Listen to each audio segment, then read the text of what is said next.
Welcome back to Legalese 123, where we are covering cases across America. Hello and welcome back to Legalese 123. I'm your host, Missy K. I hope you are doing well on this 12th of June.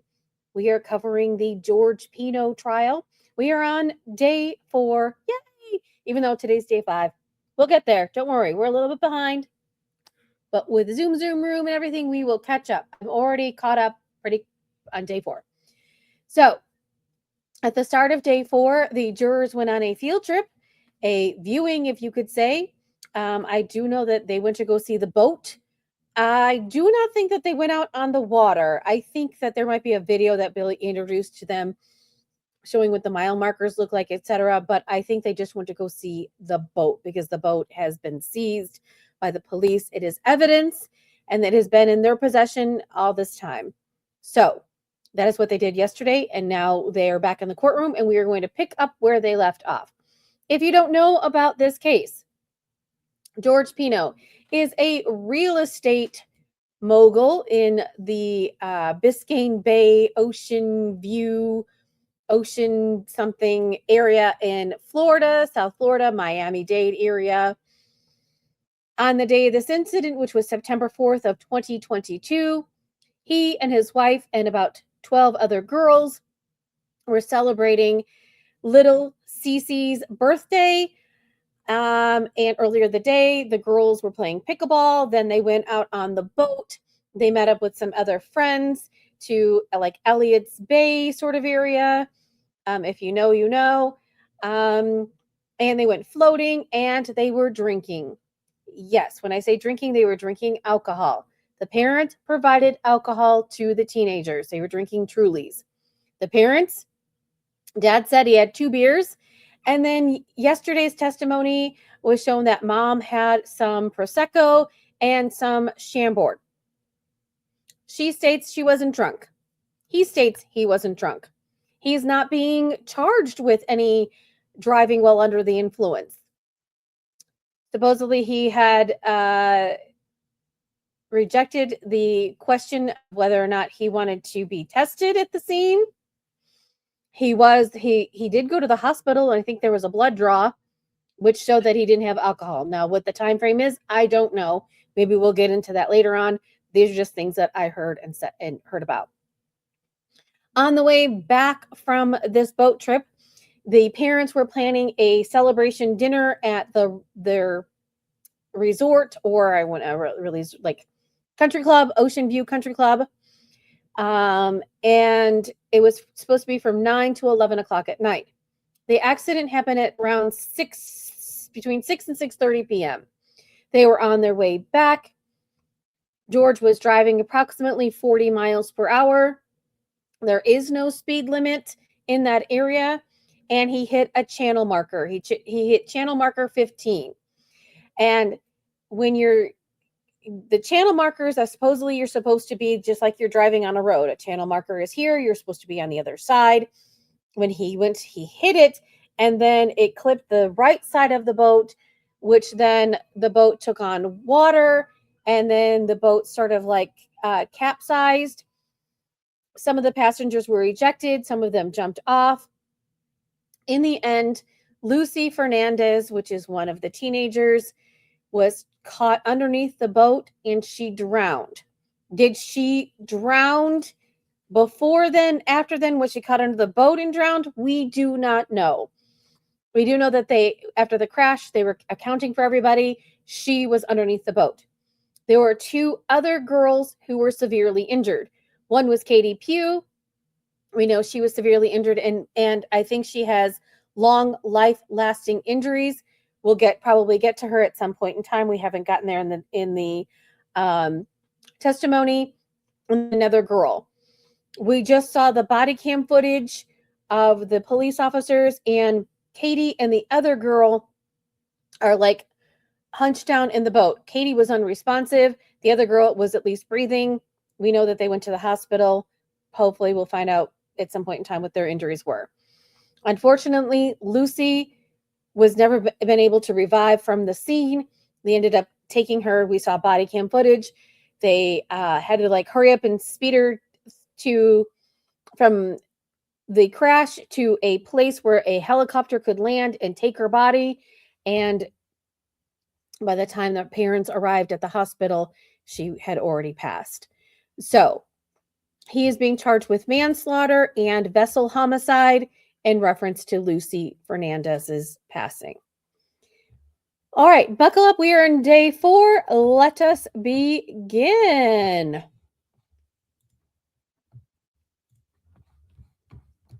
I'm sorry, we're starting at the rug. It'll get better. And just remember, I have this at 1.3 speed because, well, we'll start at 1.25 because we can't.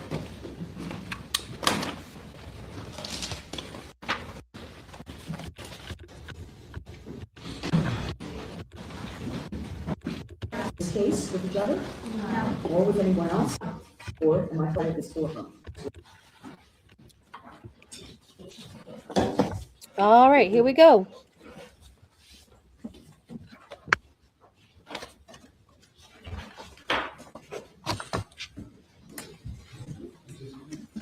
Sir, please step forward, face the clerk, raise your right hand to be sworn.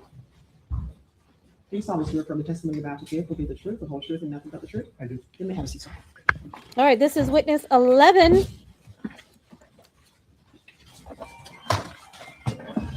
Oh, someone's phone's on. I better turn that off. Sir, if you keep your voice up, the microphone is in one direction and the jury is in another. So you're going to be yelling on each other. Okay? Yes, ma'am. Thank you. May I proceed, Judge? Yes, sir. Good afternoon, sir.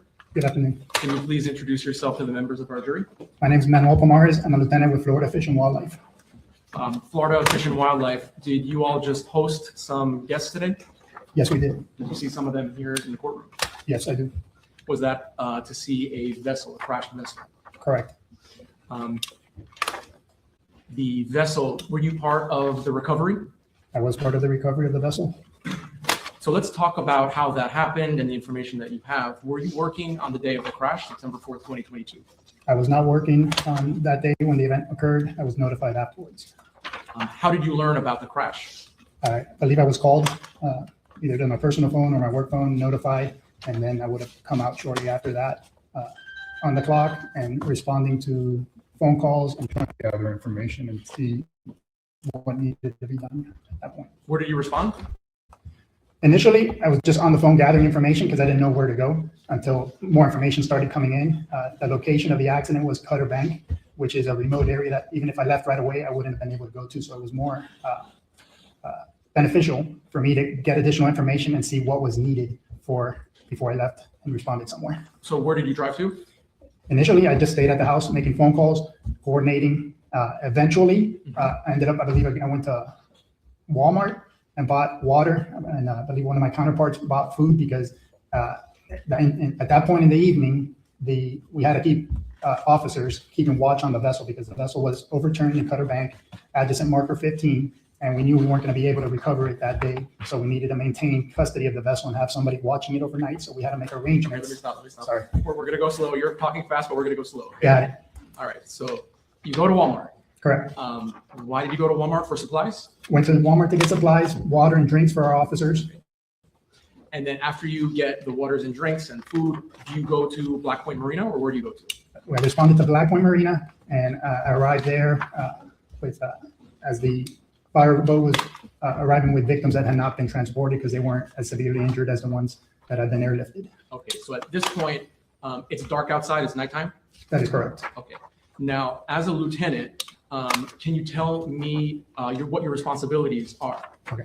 I'm an investigative lieutenant. I was an investigative lieutenant at that time. And part of my responsibilities are to provide the investigator, the lead investigator, with any assets he may need, assist him in any way that I can. Due to the remote area, the accident happened in southern Miami-Dade, almost northern Monroe County. So me getting there wasn't practical. I wasn't going to make it there in any time to be of use to my team. Now, the lead investigator in this case, Lieutenant Thompson, at the time he wasn't a lieutenant, did you oversee him or is that a different lieutenant? He was supervised by a different lieutenant. His name is Lieutenant Daniel Miranda. On that evening, I believe Lieutenant Miranda was not available for one reason or another, and I was the one who initially responded that evening and helped out and supported Investigator Thompson. Okay. So you mentioned that you saw some of the less injured passengers. Did you specifically interact with them at Flag Point Marina? No, I did not. Okay. They were coming off the vessels, going to their family members, and I did not impede in that or stop or take any action in that aspect. So the next day, September 5th, what are your duties? What are your assignments on that day? So I was also part of the dive team. So part of our duties was to document the scene or the crash site. We had come up with a game plan to respond out there on one of our patrol vessels. 3 members of the dive team, I believe it was Officer Oscar Saavedra, Lieutenant Ryan Smith, and myself were dive team members. And there was an officer, I don't recall at this point, that was driving the vessel, shuttling us around. All right. So how do you become part of the dive team? Do you have to be trained and certified? You have to have certification first, and then you have to go through an interview process and be selected.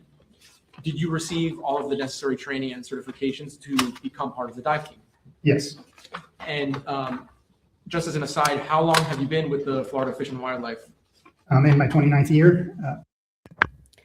Okay. I have headphones on. Madam Clerk is doing her job stapling. It is very distracting. Formerly, the agency was called Florida Marine Patrol. In 1999, 2000, the voters of Florida decided to merge the Florida Marine Patrol with the Game and Fish Commission, and now we are the Florida Fish and Wildlife Conservation Commission, FWC for short. So do you have a long or many years of experience diving? Yes. So in preparation for a dive, I imagine you have to put on a suit, or what do you wear? In this case, we didn't have to put on a suit because there wasn't contaminants.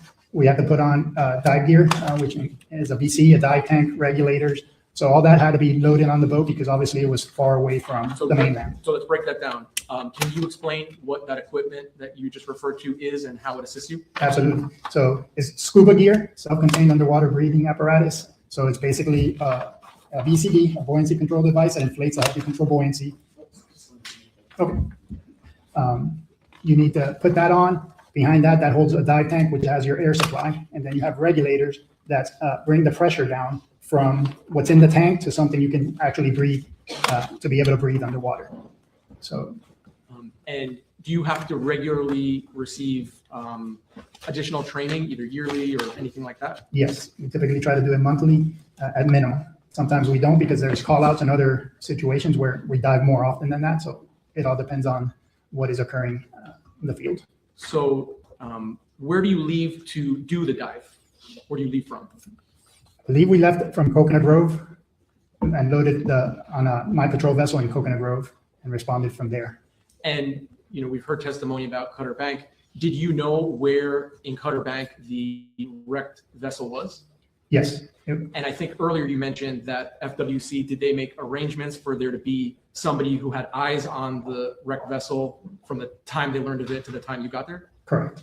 And why was that important to sort of have a babysitter for the crashed boat? It's important to maintain chain of custody and make sure nobody messed with the vessel or took anything from the vessel. It could have also been a navigation hazard.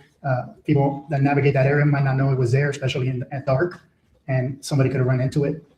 So is that a priority for FWC to make sure that happened? Absolutely. Okay. So when you arrive at the area of the crash site, what do you see? There's an FWC vessel. There's also Miami-Dade vessels because Miami-Dade was assisting us with their dive team to facilitate being more efficient. And is that common that Miami-Dade would assist FWC in a dive like this? Yes, the multi-agencies come together to help in situations like this, whether it's a crash or a significant event. We often work together. Okay. So had you been to Cutter Bank before? Yes, I've patrolled Cutter Bank before. All right. And I know the jury has heard this description a few times, but can you just briefly describe what Cutter Bank looks like and the markings? So Cutter Bank is a narrow channel. I describe it best as a funnel. If you're looking at Biscayne Bay is very wide north of that point. So the channel markers are spread apart and you have deeper water. So navigation north of Cutter Bank is more lax, if I could describe it that way. You're not as worried about running aground or having to go exactly in the markers. When you get to Cutter Bank, if you think of it as a funnel, you've got to go through this corridor where you have flats, very shallow water on both sides. So you really have to pay attention when you're going down or through Cutter Bank. So you mentioned earlier that as part of the dive, there was going to be an effort to recover items underwater. Correct. Did you also document the scene with photographs? Yes. All right. And did you document the area of the boat crash as well as the nearby channel marker? Yes. Was there a Dayglow 15 marker at the top of the pillar when you got there? No, the day boards, which would have been number 15, it's a green square, and there should have been 2 of them on the top of the marker, so that if you're navigating from north to south, you could see one, and it tells you the east side of the channel. And then if you're navigating from south to north, you would see the opposite one as you're traveling northbound, and it'll let you know the east side of the channel. Okay. I'm showing the defense 2N and 2Z for identification, if they could take a look.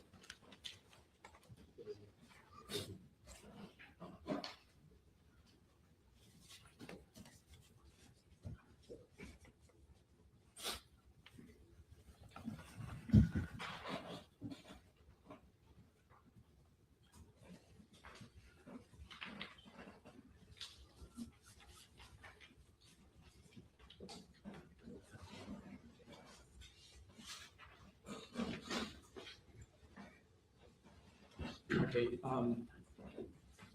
sir, I'm going to be showing you some photos. I'll kind of pass through them, take a look. And when I'm done, let me know if they fairly and accurately reflect what you saw when you arrived that morning, okay?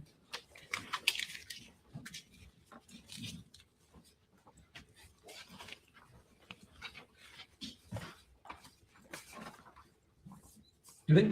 Yes, and I arrived, I believe, around noon or shortly after noon, just to clarify. Your Honor, I asked that 2N through 2Z be introduced into evidence. Okay.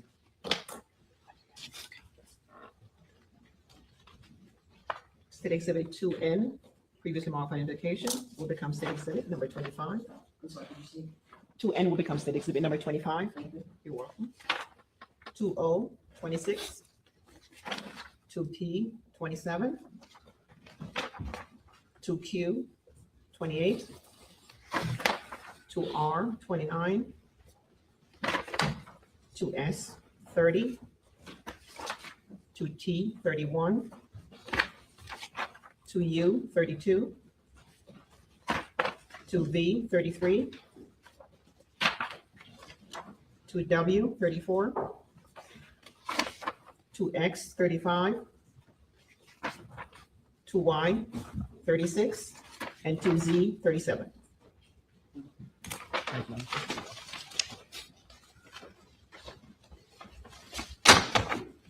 May I approach the witness, Judge? All right, Lieutenant, I'm just going to show you these in groups. So I'm going to show you 25, 26, 27, and 28. Do these all show the perspective that you had of the capsized boat in relation to the pylon? Yes, they do. And are these photos, were they taken by you yourself? Yes. All right, may I publish these, Judge? Yes. And do these photos just offer different perspectives on the scene? That's my question? Yeah. Yes, that's the perspective, looking from the marker in a southeasterly direction. You could see what would be Key Largo and Pumpkin Key in the background, in the horizon. Are you able to approximate the distance? Sorry, of at-home the players, we capsized don't get to boat see. to the pylon? It was several Apparently hundred they yards. I live don't in- remember the exact. in the if we have an exact golden distance, age. I believe on They live in the 1900s. one of the images, there could possibly be a distance in a Google Earth image. All right, and then I'm also showing you days 29 through 37. Are these various perspectives of the piling? Yes, And what is this made of? the piling is a steel pipe. If you can picture a telephone pole, except instead of wood, it's steel, it's a pipe, and it's hollow in the center. Does this go all the way to the seafloor? Yes, that's hammered into the bottom, and that's what keeps it erect. Part of it is under the ground. Then you got what's not visible, that's below the water to the ground, and then you have what remains above the water line. And who installs these? That would have been probably Coast Guard, because it's a intercoastal waterway channel marker. There's sort of like a whiteness at the top of it. What is that? That is the feces of birds water birds that land on the top of the You marker. could say bird poop if you want. I was trying to be more professional, but that is, the birds land on there, they go to the bathroom and it ends up making those marks on the piling. And I should ask you, what is supposed to be on top of this? On top of that, if you look at the, may I look at them? Yeah. If you look at the markers, you'll see there's like a rectangle in the middle of the feces, and that would be where there would be a day board flush against one side of the piling, and then if you look from the south coming north, you would see the same thing. The best I could describe it is a rectangle where there's no feces, and that's where the day board would be. That's why there's no feces there. So So basically, there's no white. there's gonna be a day board on one side, a day board on the other side, and the pylon in the middle. Correct. And how are the day boards connected to this? There's bolts and brackets that basically, the day board is made out of wood, and in this case, because it's a green, it's a square, and they're bolted to each other, kind of sandwiching the two boards to the piling. All right, may I publish some of these, Judge? Yes. All right, and there's a variety of perspectives.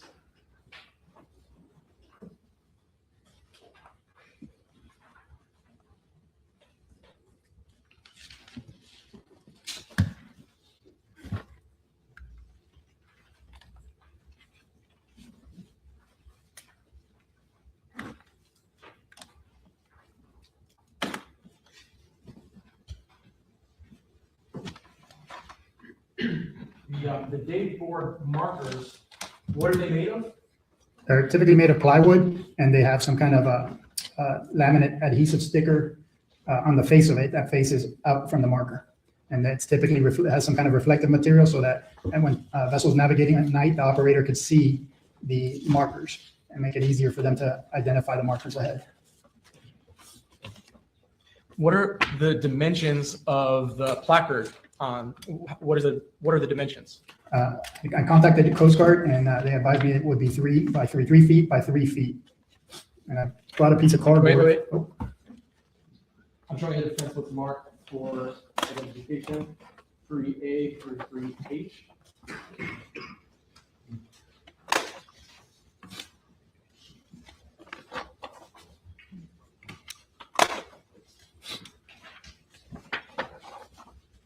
May I approach this? And Lieutenant, I'm going to show you what's marked for identification 3A to 3H. Let me pass through them. And when I'm done, tell me if they fairly and accurately depict what you saw on this day. Okay, do they? yes, they do. Judge, I'd ask that 3A through 3H be admitted into evidence.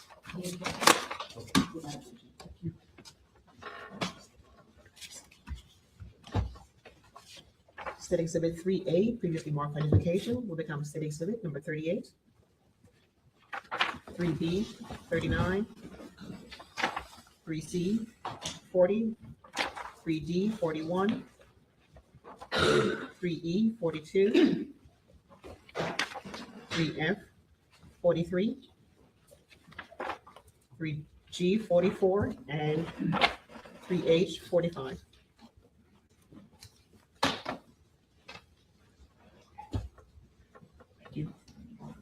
All right, so Lieutenant, I'm going to ask with the court's permission if you could step down and help me publish some of these photos with the jury. All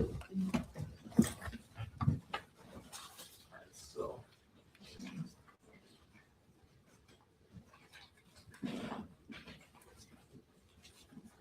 What are we looking at in this photo? If you could just hold it up. This is an image that I took. This is the vessel upside down.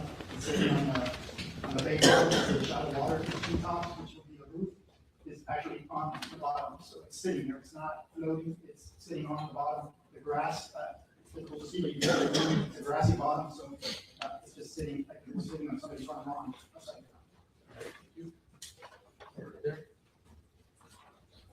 I'm showing you what is 40. Does this show damage to the vessel? Yes, it does. Okay, can you show first? And now that damage, what material is that? This is fiberglass, which is and gel coat and paint that make up the hull for the underneath and side of the vessel. In this case, it's a full hollow. It's the manufacturer, the same Ford and Nissan. Hollow is the manufacturer of the vessel. Good. I'm just going to publish now.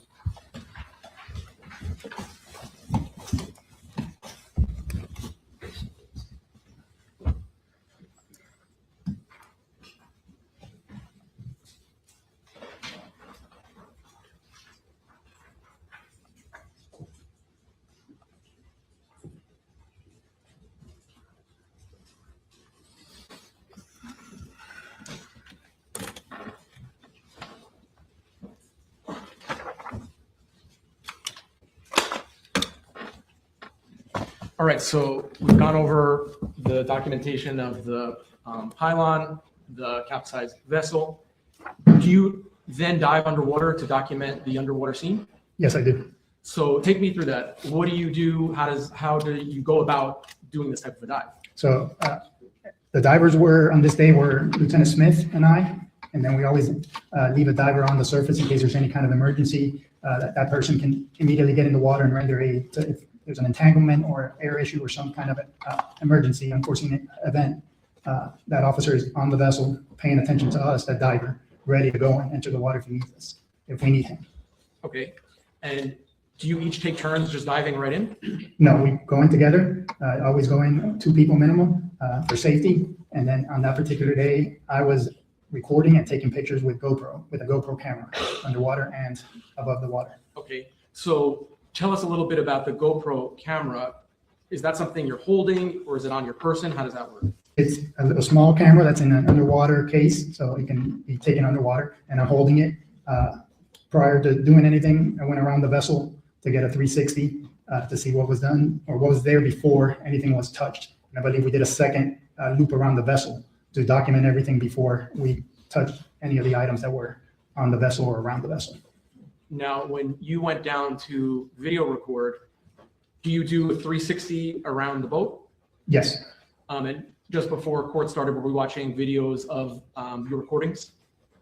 Of the video recording? yes, correct. Okay. And did they fairly and accurately reflect the video recordings on the date that we're talking about? Yes, it would have been the day after the accident. The accident was September 4th. This would have been the following day on September 5th. And I'm showing the defense. Oh, I'm sorry, Gabe. Would you mind working this?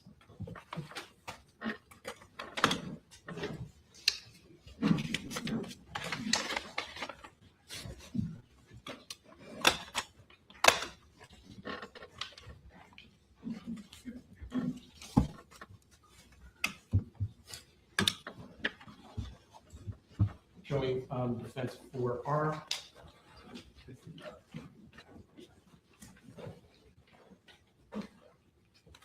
Then we, as I mentioned, we watched the video on this flash drive earlier today, and it fairly accurately depicted the recording that you did. I would assume that that's the recording device that it was on. That I just played for you. Yes. Okay. Judge, I asked that for RB admitted. No objection. State Exhibit 4R, previous marked identification, will become State Exhibit number 46. Judge, may I publish states 46? And with the court's permission, Lieutenant, can you assist me with this? Yes. Do we have the? Yes. Okay. So, okay. Thank you. So Lieutenant, I'm gonna sit. Can you stand right next to the screen?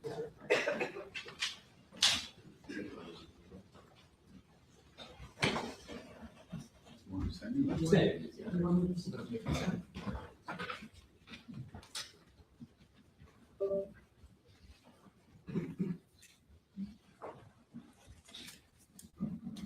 So the first file for the record is BOPR 1521.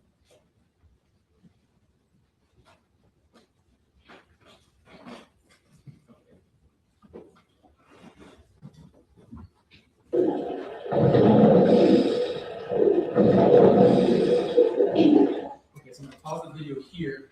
What are, actually, it's kind of hard to see.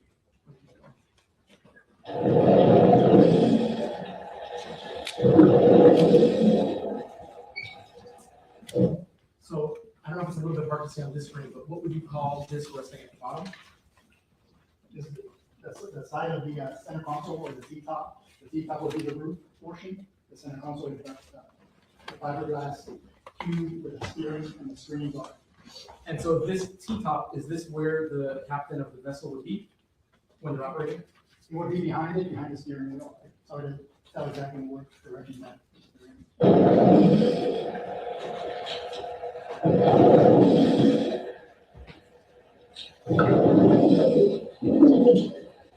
All right, Lieutenant, what side of the boat are we looking at here?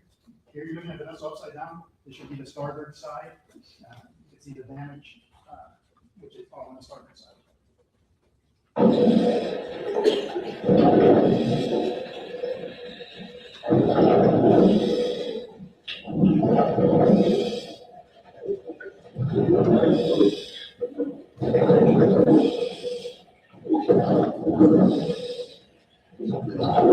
And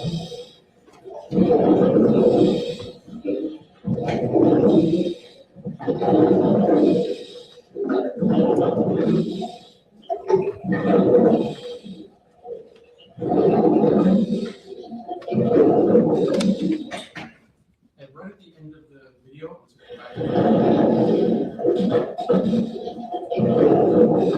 so what is that we're looking at the back? It's right here. That is actually at the bow, that's the anchor at the very front of the vessel, and then a 360-degree over around the vessel on the back at the front where I started. Okay, so this is the front of the vessel. Correct. All right, keep standing, please. Now, GOPR 1522, I'm going to publish that for the record. Are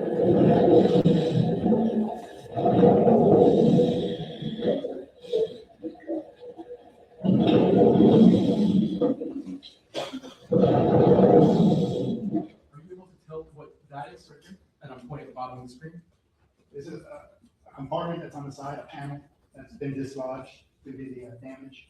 It's in front of what is the console here. Since it's upside down, it will be on the side based on the angle in the picture. Okay. The visual.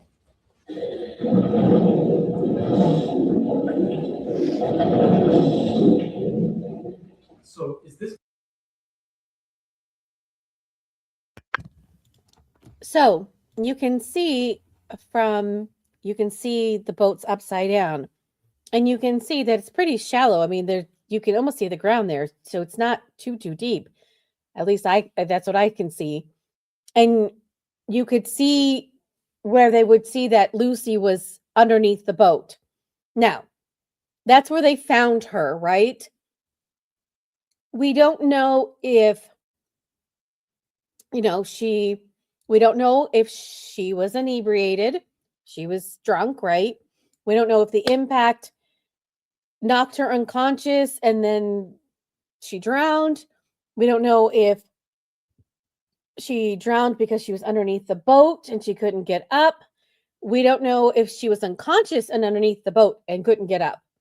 We just know that George was told to go look under the boat and find her. He looked under the boat and found her, and she wasn't breathing. She was unconscious.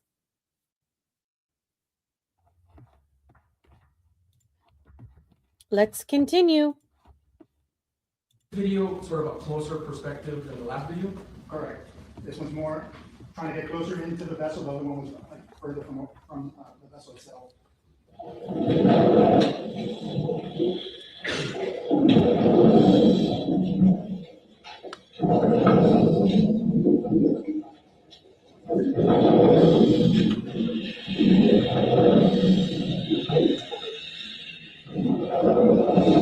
So right here, what are we looking at? It's hard to see it on the screen, but Again, the vessel upside down. You're going to see the top, which is the T-top here, the underside of it, because the part that's normally up to the sky is sitting on the bay bottom, and there you have some grass where it's sitting on the grass.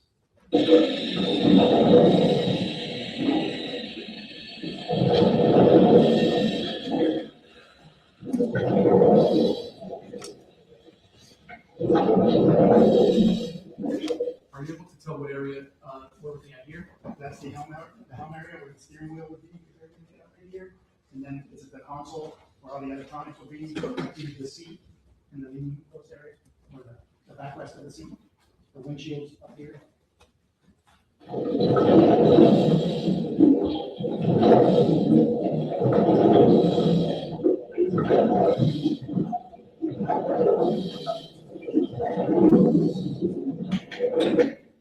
Thank you.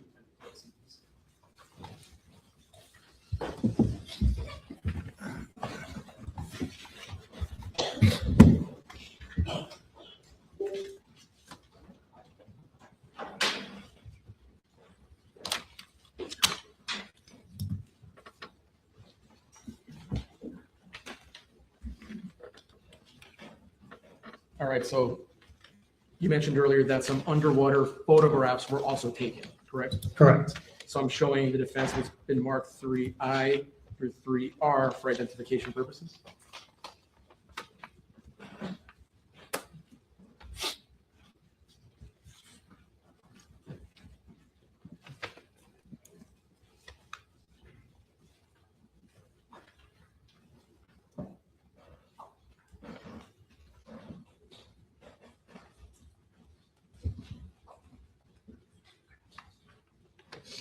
Okay, may I approach Judge? Yes, 3I through 3R. I'm going to go through them with you. Please take a look. And then when I'm finished, I'm going to ask whether or not they fairly accurately depict what you saw underneath the water when you were diving.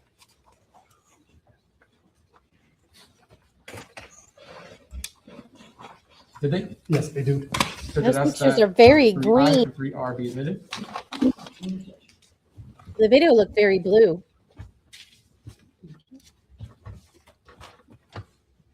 State Exhibit 3I, previously marked for identification, will become State Exhibit number 47. 3J, 48. 3K, 49. 3L, 50. 3M, 51. 3N, 52. 3O, 53.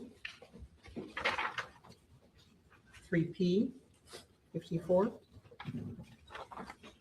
3Q, 55. And 3R, 56.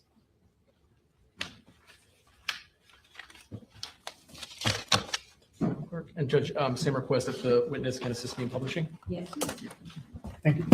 All right, so Lieutenant, these may actually be a little bit more visible than the video. Can you just go one by one and you sort of show the jury what are depicted in these photos? Yes. In this image, you can see the T-top on the bottom of the bay, you see the grass. And then you're looking at the underneath. What's on the grass would normally be facing the sky. You can see a telephone right here, which is underneath of the T-top. This is the front windshield. We got a side windshield here and a side windshield here. The top of it would be the console and the compass there. So that's pretty much the boat upside down from front to back. Now, how about in space 48? What are we looking at here? So again, this is the helm area. So now you're looking from what would be the seating or operating position. You have the steering I'm wheel, gonna move you have the myself throttles, away. controls in your hands. You have 2 GPS units right here. It's hard to see because it's dark right now. All the switches on the console. Again, the front windshield, side windshield, side windshield from this side. And that's the panel that I was asked about before that have become dislodged. They're all replaced by wiring. You can see these are battery switches. But obviously it's not in its normal position, it's just in dislodged. Now, this is space 49. What are we looking at here? This is again the front of the console. You can see the front seat here. This is the seat area. This is the backrest. You can see the port side, which is not damaged. You can see light coming in to the starboard side due to that damage to the vessel. And the front windshield, side windshield. Pretty much. Okay, and you could have a seat, Lieutenant. I'll finish publishing the rest of these.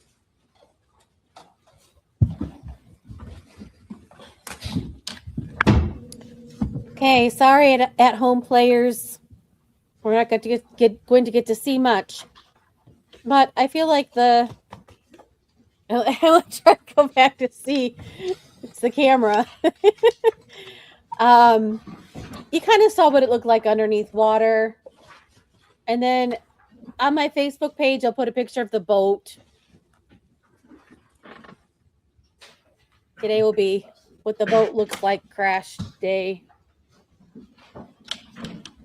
So because the boat is upside down, Lieutenant, I guess a better way to see everything as what it really is to kind of flip the picture.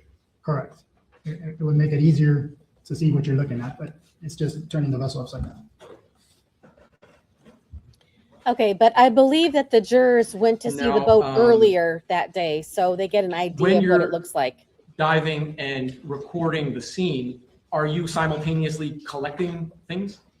We wanted to document everything first, so the video is before anything was touched, both videos.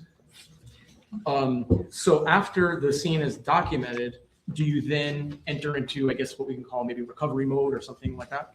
That is correct. How do you and your partners collect evidence from the bottom of the ocean floor or the bay floor? Fortunately, it wasn't very deep, maybe 6-7 feet, and we were able to grab stuff and then hand it up to the officer and the other diver that remained on the surface. I didn't seem like it You're a was tall guy. very How tall are you? deep. 6'2". Okay. If you stood on the floor of the bay, do you think you? I don't think I could have been out of the water. Okay. So who assisted you in recovering evidence? Lieutenant Smith was the other diver. So either him or I would have grabbed whatever we recovered from around the vessel and underneath the vessel and handed it up to the remaining personnel on our FWC patrol vessel. So are all of you sort of working together as a group? We were as one group focused on the vessel. Then to make things simple, Miami-Dade's dive team was focused on the area of the channel marker and any evidence that was located in that vicinity. How many times would you say, you could estimate, how many times would you say that you dove down to the ship and started getting evidence? Was it like 10 times? It's hard to 20 say times? because we're on tanks. I might have been handing stuff to Lieutenant Smith and he was giving it back. You know, we try to do it in a systematic manner and work our way around the vessel so we don't miss something. So it's not free diving where we're constantly going up and down. It's grab as much as you can, maybe get a couple handfuls, and then when we feel we need to stop, you know, I would stay where we were left off. He would give hand stuff up, and then once he came back, we'd continue around the vessel. Are you like collecting these items with your hands, or do you have a net? What does that look like? I think it was mainly with our hands, depending on what we're diving for. In this case, I believe it was our hands. Maybe we had gloves on. I don't recall. And then when items of evidence were recovered, what would you do with them? We would hand them up to the officers or personnel on the vessel, and they would put them in the vessel. Does FWC maintain custody of recovered evidence from the time it's grabbed by a diver to essentially today? Yes, And are records kept to make sure that there is what we call like a chain of custody from point A to point Z here in the courtroom? yes, property receipts, and every time they're handed off to the next person, it's logged. So do you do anything else out on the water regarding evidence collection, setting aside the boat itself for right now? I believe once we recovered everything we could from the vessel, I believe we got together with Miami-Dade's team who had recovered several pieces of evidence from around the marker. They gave it to us. We placed it on our vessel. We brought everything into, if I remember correctly, Convoy Point, which is a channel that you access by coming in through Homestead Bayfront Channel. Convoy Point is what is known as Biscayne National Park. It's their headquarters where their law enforcement docks. So it's a secured facility. We went there to unload everything that we had recovered, to give it to one of the officers to relay to our office. And the items of evidence that were collected during the dive, do you also photograph them? Yes, I did. Okay, so I'm showing the defense what has been marked for identification purposes as 4I through 4Q.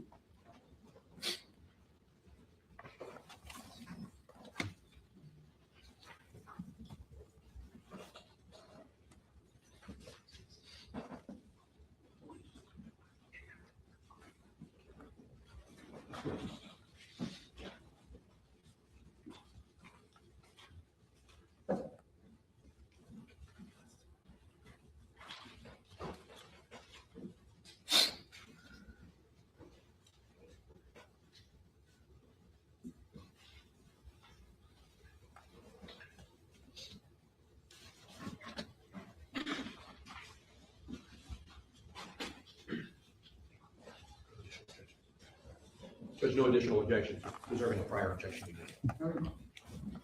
All right, so this is 4I through 4Q, Lieutenant. I'm going to scroll through just like I did before. And when I'm finished, can you just let me know if it fairly and accurately reflects the items of evidence that you and your partners collected on September 5th, 2022?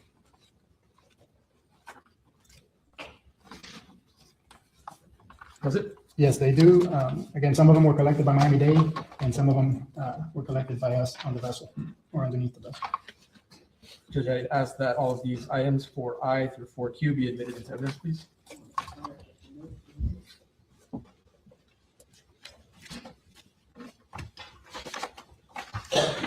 State Exhibit 4I, previously marked for identification, will become State Exhibit number 57. 4J, 58. 4K, 59. 4L, 60. 4M, 61. 4N, 62. 4O, 63. 4P, 64. And 4Q, 65.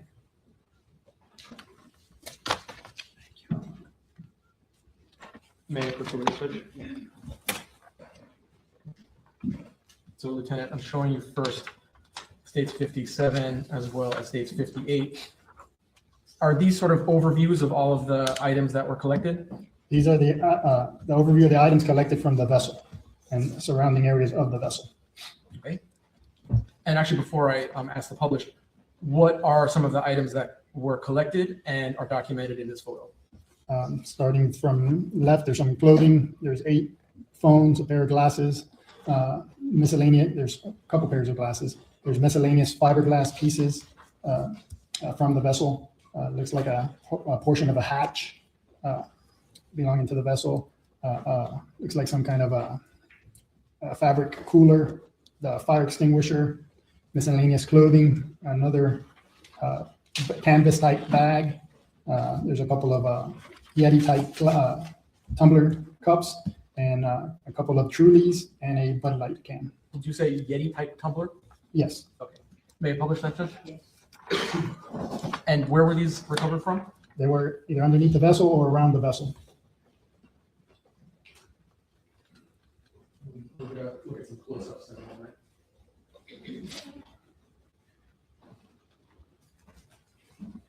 You mentioned cell phones and glasses. I'm showing you what is marked states 60, 59, and 61. Are these the cell phone and glasses? It would have been, these are the ones we recovered. I believe these were around the marker by Miami-Dade. If you see these images, we got these 8. So this is the stuff that we recovered from the vessel. This group of items would have been recovered by Miami-Dade Miami-Dade divers around the marker. So yeah, I'm getting ahead of you actually, Lieutenant, so let me slow down. So let's do 59 and 60 then. You're saying that these cell phones were cell phones recovered around or in the Pino boat, Correct, and that was recovered by FWC. correct. Okay, may I publish that, Judge?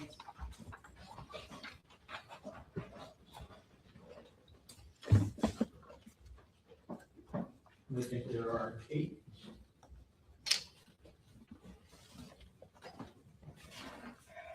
And so moving on to what I was getting ahead of you on, in states 61, 62, and 63, are these the cell phones that you said were provided to you by the Miami-Dade diving team, and then you took custody of them? That is correct. And in this image, you have, again, a tumbler type Yeti style stainless cup, 4 pairs of sunglasses. We've recovered a couple gold colored earrings and 3 cell phones. Okay. May I publish them, Judge? Yes.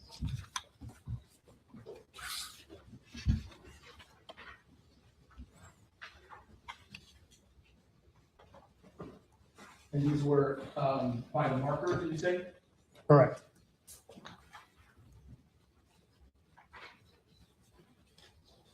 Were there also some IDs in one of the phones? So, several of the phones we were able to identify because they either had little pockets or between the phone and their cases, they had identifications on them. Okay. Now I'm showing you what's in evidence as state 64 as well as state 65. What do these photos depict? These photos depict pieces of fiberglass, pieces of the hull of the vessel damaged in the impact that were on the bay bottom. Again, recovered by Miami-Dade divers. You also have a portion of a day placard that was with a bolt that is what kept it on the bottom. Since the placard is made of wood, it would have floated away if it wasn't for that bolt. We're going to go back to that.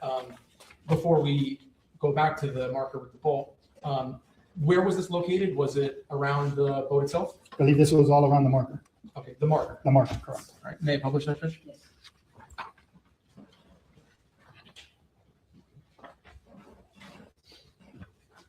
Okay, so the piece of the green marker that's in this photo, did you bring that with you to court today? I did.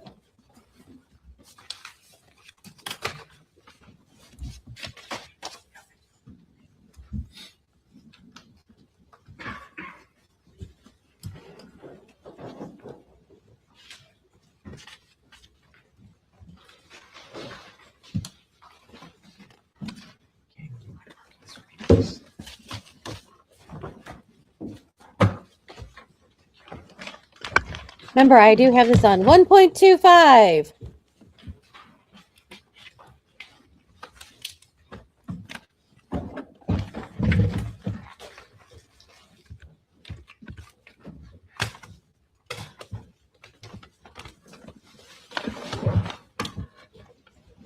Nobody works harder than the court clerk stapling stuff together. She's doing a fabulous job keeping all the documents together. Lieutenant, I'm showing you open number for identification as 4S. Can you please take a look at it? Can you first describe the packaging of this item of evidence? So this is a clear packaging that was packaged at our office so that I could bring and have it labeled the recovered portion of the day marker, which would have been marker 15 from Cutter Bank. So after recovery, where has this object been the entire time? This, once we got everything to the office and the boat we were done processing the boat, getting evidence from the boat, all the items and everything were put into the boat and the boat was shrink wrapped. Shrink wrapped. Correct. Why was the entire boat shrink wrapped? To preserve the evidence as best as possible. Now, today the boat wasn't shrink wrapped. When did the boat become unshrink wrapped or opened up? I don't remember the exact date, but I believe the attorneys needed to go see it. They wanted experts to look at the vessel, and through the court processes, it was ordered to be removed. And at some point, it was removed. And once you remove it, we can't put it back because that's something that has to be applied with heat. And once you take it off, it's very difficult, almost impossible to put back on. So just to break that down, are you saying that the state and the defense inspected the boat immediately after the shrink wrap was removed, and now the way the juror saw it is after the shrink wrap was removed? Correct. They also saw it without any of the items that were in it. We were asked to remove any items that were in the vessel, so they wouldn't have seen that. And that could have been hazardous if it fell off. Correct. And itchy and uncomfortable because it's fiberglass. Your Honor, I would ask that 4S be admitted into evidence. Oh, sure. So, I'm sorry for interrupting you. That's okay.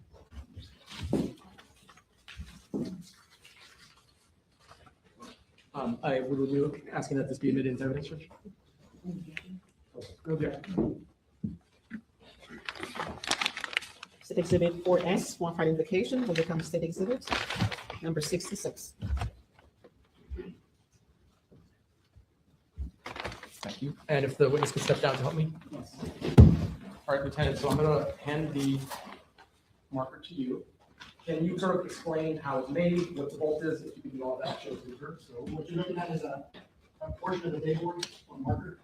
It's a corner portion. You can see that a straight edge here and a straight edge here. I don't know which corner, but it would have been a square.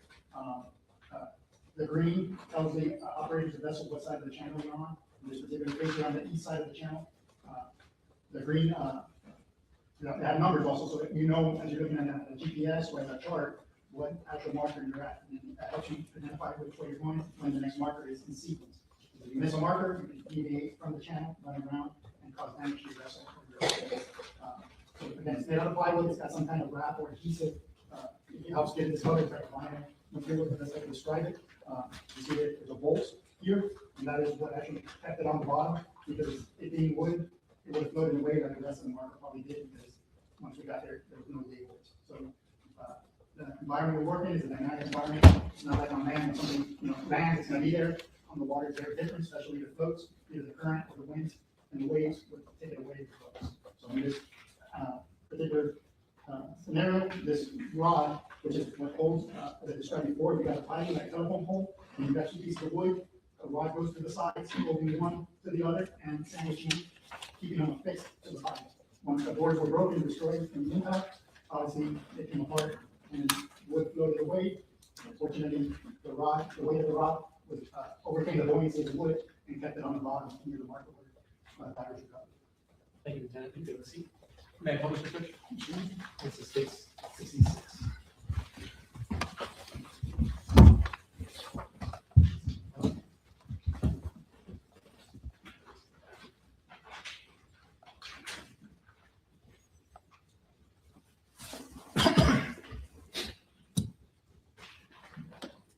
Now, did you bring another item of evidence with you to court today?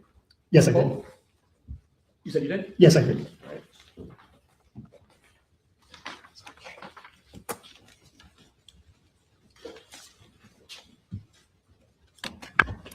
Looks like it's the side of the boat because it has the name of the boat on it.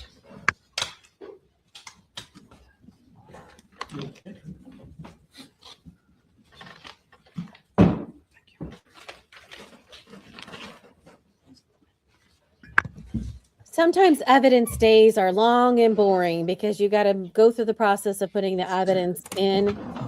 I'm showing the defense was marked for ID for. Boat crashed. Yeah, approach Judge. Lieutenant, you mentioned that before you do anything, you mentioned that you brought another item of evidence with you here today. Is that what I'm showing you in states 4T for identification? Yes, it is. And similar to the piece of the channel marker, was this in the custody of FWC from the time of its recovery to today? Yes, it is. It has been. Where was it stored? Was it also stored in the vessel? That is correct.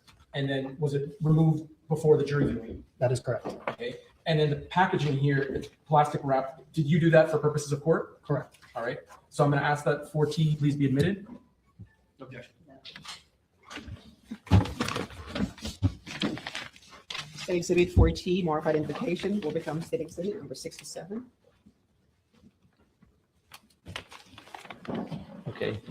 With the court's permission, could the witness borrow some gloves and open up the exhibit to publish to the jury? Yes. All right. Madam, do you have a pair of gloves for us? Just hold on one second, because I want to get you first.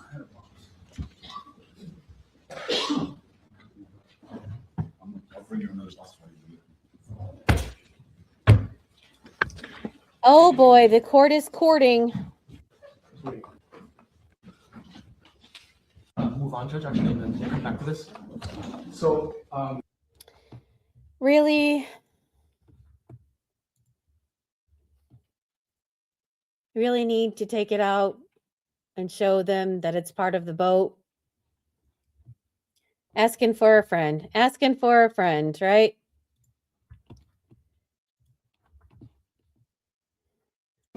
Lieutenant, prior to court, we spoke about the dimensions of a channel marker. That is correct. Did you bring something to use a demonstrative aid to show the size of the channel marker? Yes, I was able to determine the size of the day board or day marker, and it was 3 feet by 3 feet. All right, and so I can mark this even though it's just going to be a demonstrative.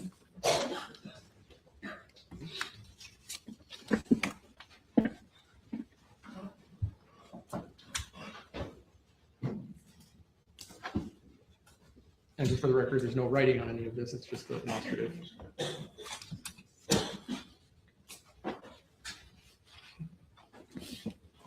So, Lieutenant, I have, well, showing you guys. I'm showing you for you as a demonstrative. Is this the size of the channel marker 15? The day board, that would have been the size of each of the boards that goes on the piping. Okay, so basically, are you saying there'd be one board on one side and then one board on the other side? That is correct. Two. That is correct. And the size of each board is this. Correct. And this is put up so that boaters can know where to go. That identifies the channel and that aids the boaters in staying within the channel, and it's maintained by United States Coast Guard. And is this in day glow green, the real one? The real one would have some kind of reflective green to make it easier to identify at night in the darkness. Okay. All right, so I think we have the gloves now. Are they gonna fit you though? One size fits all. Ms. Adams was suggesting I beg to differ. They look like they're very tiny. If the glove doesn't fit, he must not be able to take out the exhibit. I try to make it rhyme. They're a bit thin. You might want to. And if you know, you know, from the O.J. Simpson trial, if the gloves don't fit, he must have quit. And this is just since the plastic was a little bit, obstructing it. Could you take the item out of the plastic and show the jurors? And for the record, it states 67. And just be careful because there's a paragraph. Oh. Guess what? It's You a can show the big front first piece and then of the boat. Yeah. So that is what would be the starboard side of the vessel.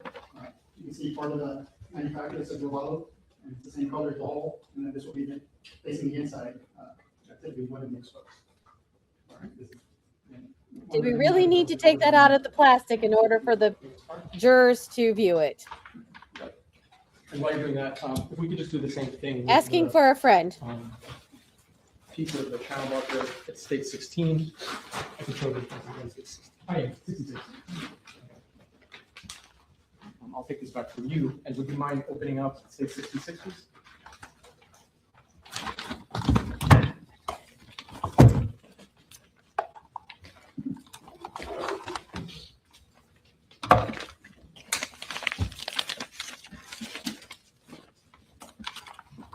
You using your hands? Yeah.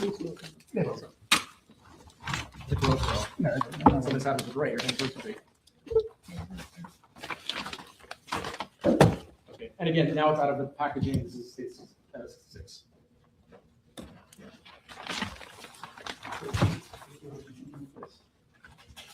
Actually, that's also. This is one board. You got the pipe behind it vertically, and then you have another board making a sandwich. So one board faces north for the southbound loader, and then you put it on the other board, that will be on the other side, faces south for the northbound loaders. As described, you got like a vinyl material that's stuck onto the plywood, and this is reflective, especially it's very important at night.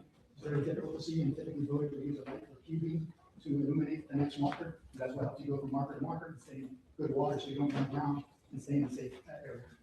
Thank you.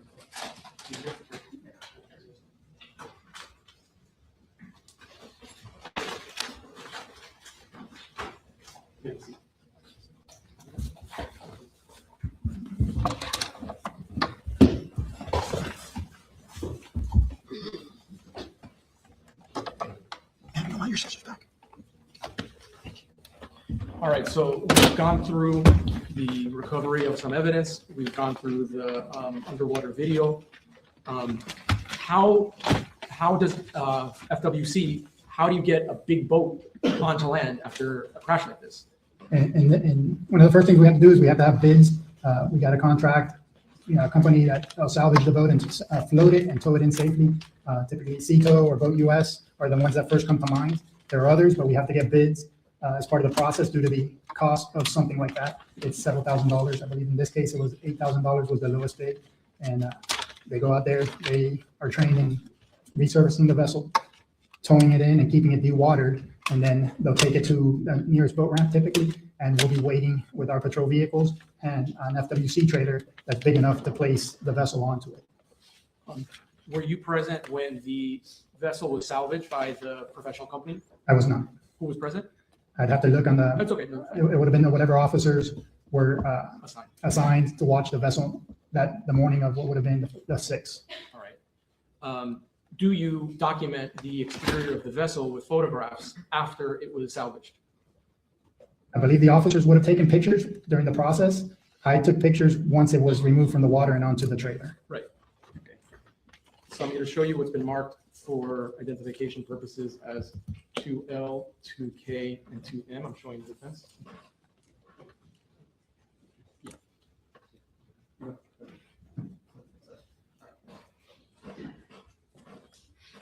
Okay, so we have 2L and 2M, Lieutenant. I'm gonna pass through them. Is this the vessel that was recovered by FWC and the professional contractor? Yes, it is. Yes, it was. And is this last photograph a photo of the interior of the vessel? Yes, it is. And they fairly accurately depict what you saw when the vessel was salvaged? Yes. Your Honor, I'd ask that these items be admitted. Okay.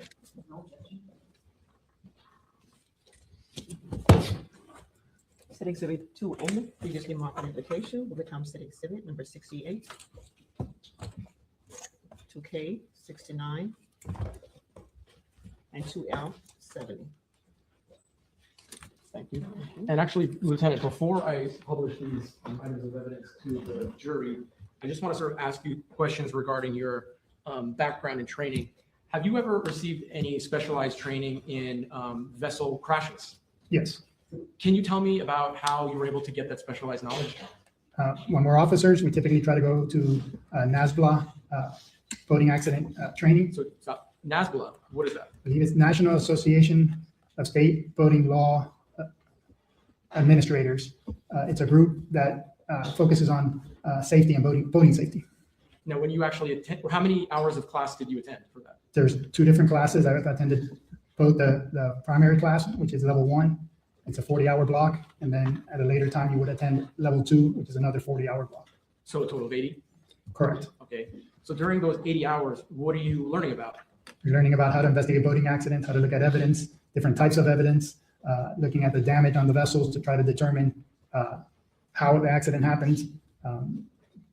With technology, we can look at GPSs, telephones, looking at anything that has evidentiary value that can assist in bringing the picture together as to what occurred whether it's that's multiple vessel accident, or in this case, a vessel and a marker, you're looking at the evidence that you have before you to make that determination. Sometimes you're fortunate and you have electronics like GPS or phones that you can download, and we've learned over the years to use that to be able to get additional evidence to help us hone in on what happened. They'll provide times, coordinates, different things that can assist the investigation. In some cases, you do not have electronics. Not every boater is required to have a phone or a GPS. So you might have an accident where there is no Let me electronics. stop you real quick, because I want to focus more on, is there a way that you can look at the damage to a vessel and understand how the vessel was impacted by another body, be it a stationary object or another vessel? Can you talk about something more like that? Yeah, we would look at, Through the sidebar.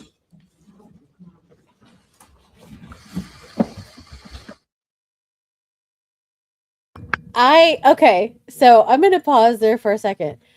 I was like, okay, we are headed out to waters that we have not tread just yet.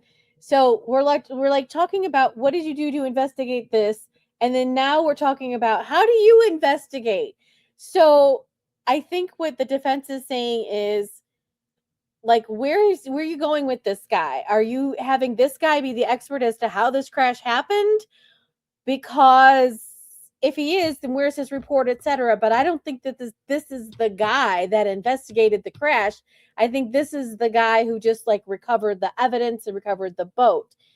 I could be wrong, but I think that's where this is going. I think this is going off the rails. And good for the defense to be like, where are we going with this? Yeah. Okay, let me get back to where I was. All right. Let's see how long this is going to be. And let's see if the defense is going to get this back on the rails, or is the prosecution going to be able to continue down this path of The physics of it, the force, all this terminology, the more scientific type terminologies that will come from someone from that training path, will come from someone with different types of training in physics and expertise. okay.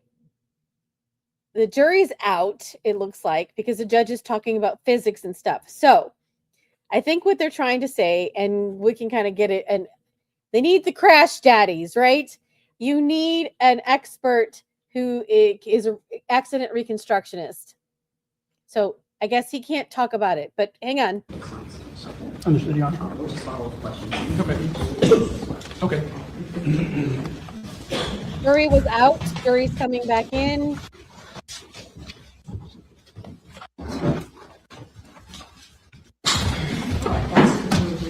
Yes, sir. Thank you. Lieutenant, I was asking you some questions regarding some specialized training that you have. Really what I'm trying to ask is how a vessel behaves differently than an automobile when it strikes an object. Can you talk about, can you talk about when a vessel is in a crash, how it behaves? Objection. Not that question, counsel. But hold on one second. It can't come in through this witness. Don't you have somebody else for this? And why? Lieutenant, when we were at the jury view of the boat, was there different types of damage to the vessel? Yes. All right. Can you describe different types of damage to a vessel that you would see? Objection, Judge. Yes. To the vessel in question? Okay. Yep. I think what we're going to do, Lieutenant, is to move What are you past this and trying go to the to vessel get itself, in? okay? Yes, sir. So this is already in evidence. And let's start with states 69, okay? Okay. So That's fine. they're going to Well, show him the pictures and then go from there and ask him some May questions. the witness step off the witness stand, Judge? Yes. So, Lieutenant, if there's a scene, can you sort of describe that damage to them so they have a better understanding of what it is?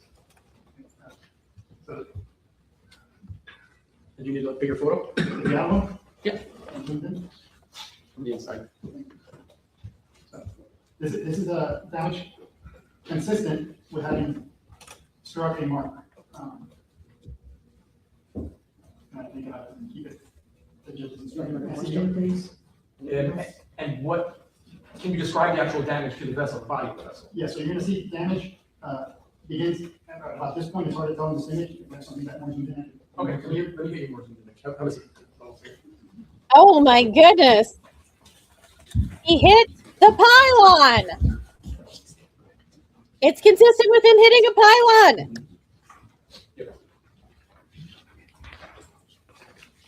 Madam Clerk, can you mark this for me, please?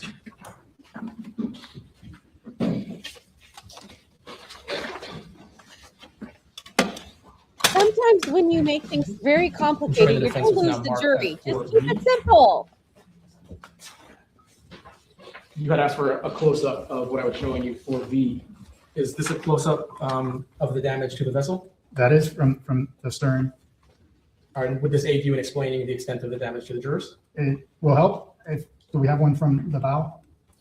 Where the initial impact?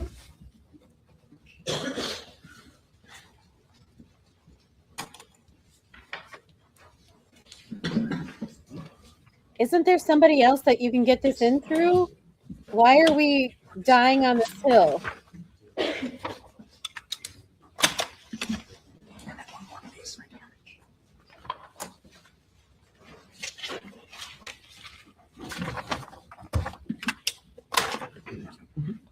So I'm adding to what I'm showing you for W and for X. This helps you explain it better.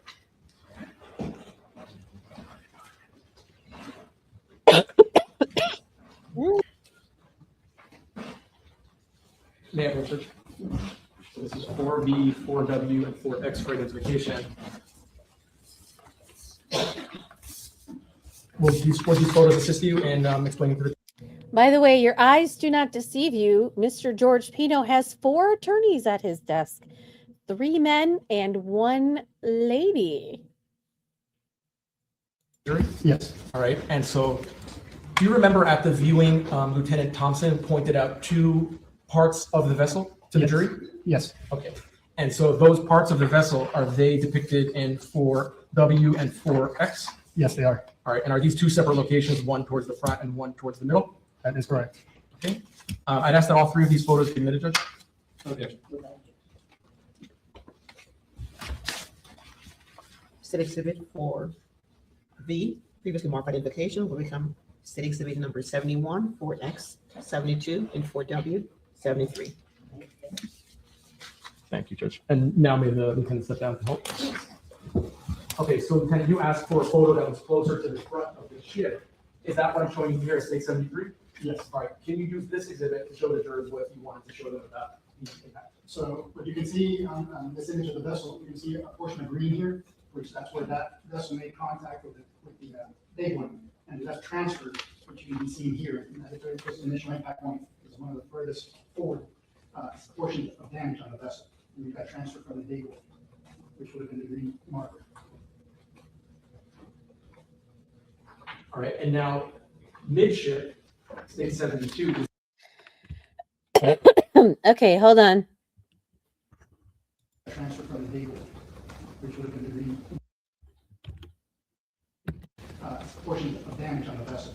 And we got transferred from the big one, which would have been the green All right. So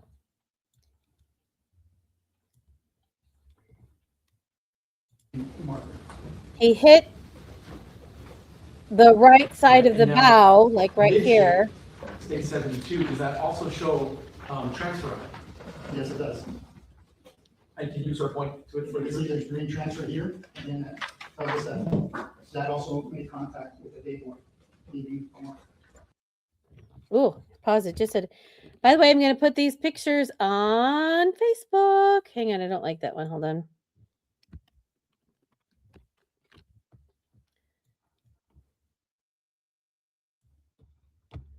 Okay. So does that mean that the vessel upon impact would have obviously reached the dayboard marker to make that color? That is correct. All right. And then lastly, going to the full ship photo, photo 71, Can you sort of explain what we see in the damaged part of the vessel? What is the breaks in the vessel?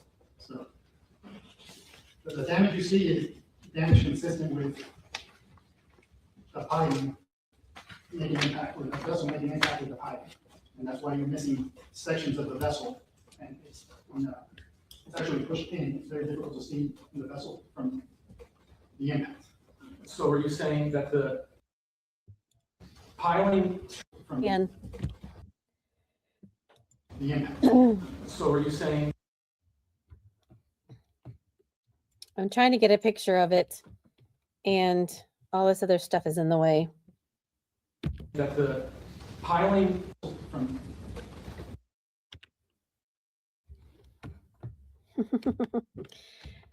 Doing my best.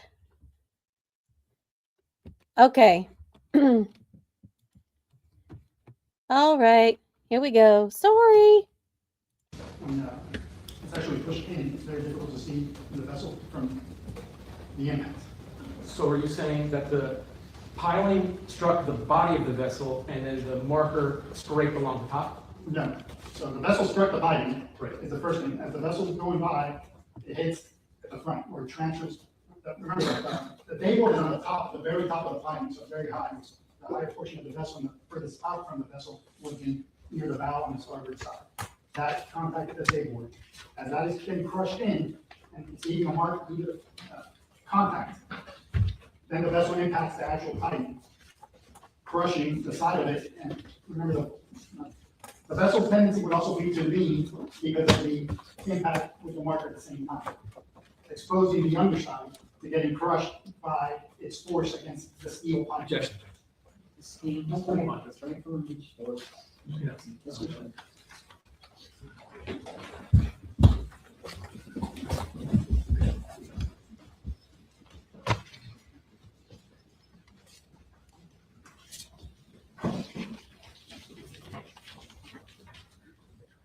So if you were to be in a boat and bump into a buoy, what direction would the vessel go towards?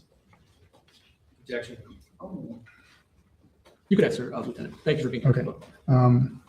If you clarify it a little bit more, a buoy is not fixed, so it's going to have to depend on the current and where the vessel, what direction the vessel's, and what So side of the vessel's. Let's just use this as an example. If a vessel hits a stationary object, what direction would you expect the vessel to go? It's going to, how do I explain it?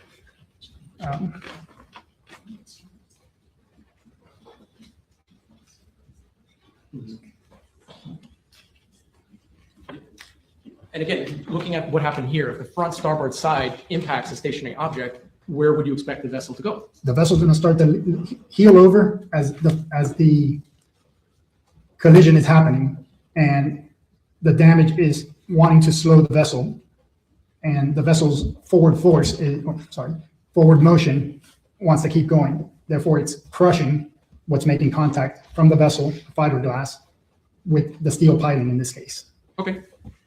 Thank you, Lieutenant. I knew that took a minute to get through, but thank you. I appreciate your patience. So let me ask you, earlier you had mentioned GPS, okay? Did you recover the GPS in this case? The GPSs were documented. There was 2 of them on the vessel. I believe the brand is Simrad. They were documented when we dove the vessel. Ultimately, they were removed once the vessel was brought to shore, and I was. It was a yes or no question. Did you retrieve it? The one who removed them. And Simrad, what is Simrad? Simrad is a brand, just like saying Garmin Yes, or he did. Apple or some other make of the product. Now, prior to removing the Simrad GPS from the vessel itself, do you document it? Yes, Photographs? yes. Okay. So I'm showing you what's marked for identification, 3S through 4H. This is the way you do police Before I do that, work. Let me just show you the fence. Anybody? Aaron Spencer case, where the dash cam was all May I proceed? dismantled, SD card was gone All and right, wasn't so, Lieutenant, I'm gonna documented. flip through the That photos case got again, the way I have dismissed. them.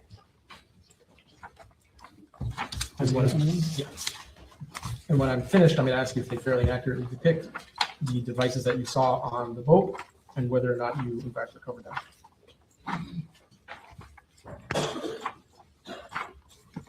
Do they actually depict that? Yes, they do. Does it ask that these items be admitted into evidence? No objection.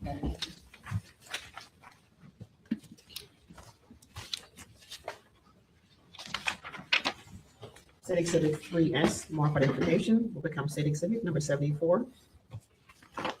3T, 75. 3U, 76. 3B, 77. 3W, 78. 3X, 79. 3Y, 80. 3Z, 81. 4A, 82. 4B, 83. 4C, 84. 4D, 85. 4E, 86. 4F, 87. 4G. Thank you. Can the lieutenant step down, Judge? To help the push. So, after these programs. Not much longer. So, Lieutenant, can you describe what's the date state 74 and 73? This is the console of the vessel after it been pulled out of the water, out of the water and placed on a trailer. It was pulled out at Homestead Bayfront Park, which is a public program. Actually, that program is Biscayne National Park headquarters. It's taken there, it's a law enforcement facility, that way the public doesn't have access to it, and we can securely take pictures, document the vessel. And this is a picture of the console of the vessel on the trailer. We can see the two similar GPS units right here. Where I'm pointing to. And actually, The little screens. that's okay with it because I'm going to show you those screens in a second.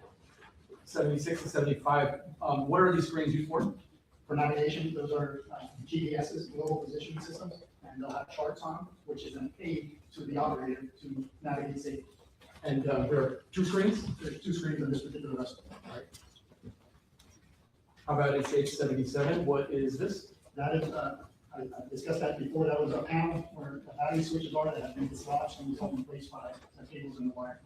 That have been dislodged by the impact. Now, the actual devices themselves, were they behind like a bolted compartment? So to remove them, you have to access the backside of them. So if you're looking at the console, the screens are in front of you.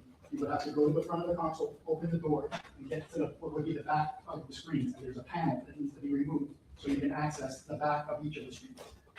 And is that what I'm showing you in state 79? That is a picture of a board, so, boat manufacturers are not gonna want all those wiring exposed, so they put this panel to make it look clean and sharp.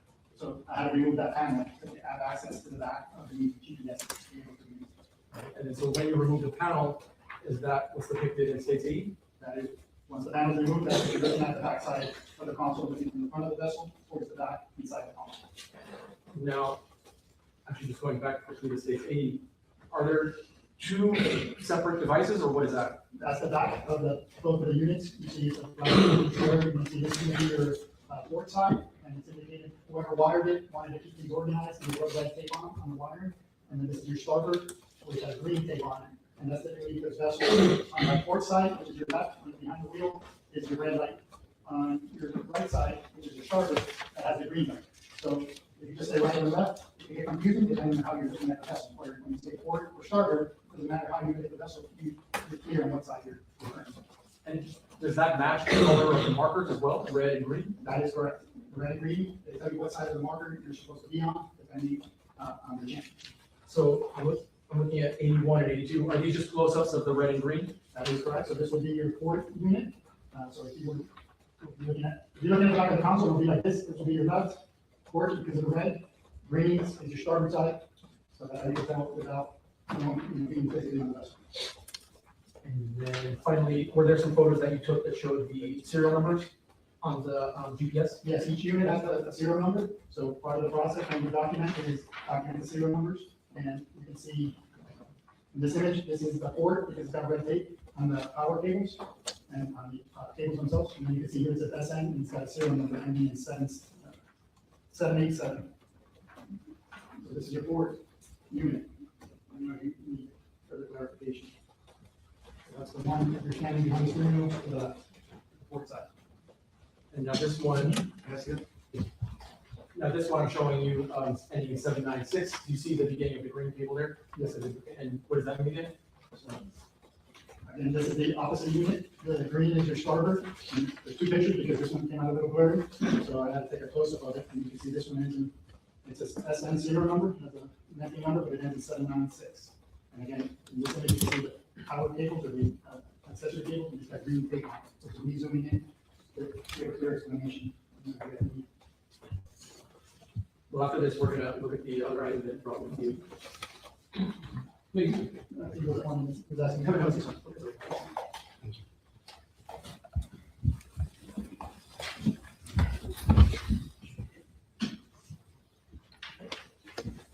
Okay.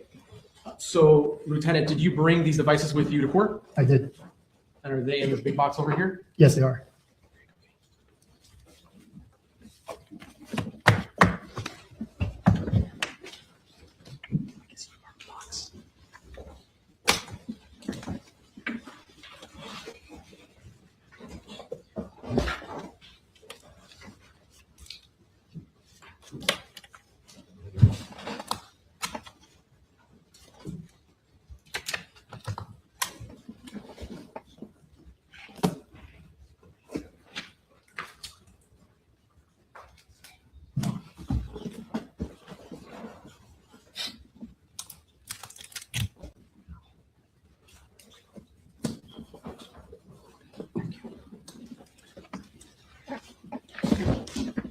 I'm showing you the defense with marks for identification for Wyatt.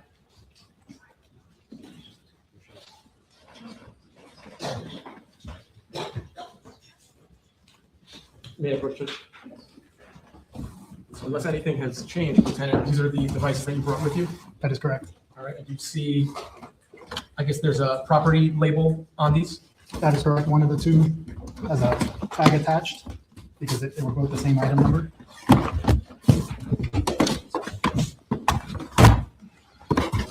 This is our evidence tag, and it says quantity.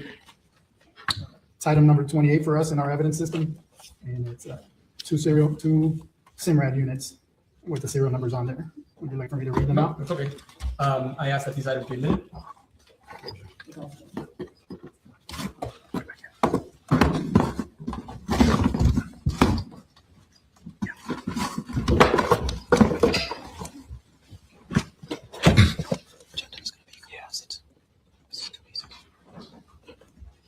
Set Exhibit 2Y composites, marked for identification. Become State Exhibit number 90 composite. 90? Composite. All right, Lieutenant, with the court's permission, would you mind stepping down and showing the jurors these devices? Okay. If you can just go one at a time. This is going to be one of the two SIMRAD GPS units. You look back here, you can see a power cable. We remove that. Again, evidence days are boring, but they have to. This is what I was referring to when they sold Chain of custody, where did it come in order for it to be presented into court? So that's an easy way for us to identify. That's why I left it on. And then through here, you can see it's really small. That is the serial number that I read before. It's the number of the seal sticker. You can see it here. And you see they have different serial numbers, obviously, because the manufacturer want to keep track of the product and know for warranty purposes. That's it. So this will be the starter unit, which is the one behind the home to the right. Again, this one got a green tape on it, to make it easier for us to identify. And then try to label down here, the serial number as well. So, those are good. No, that's all I'm kind of, want to see. So these are the two units that were on the vessel when we reviewed the vessel. This one.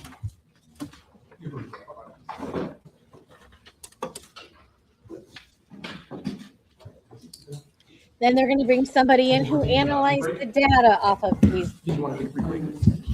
Pretty close. Maybe 5 minutes. Okay. Ladies and gentlemen, we're going to.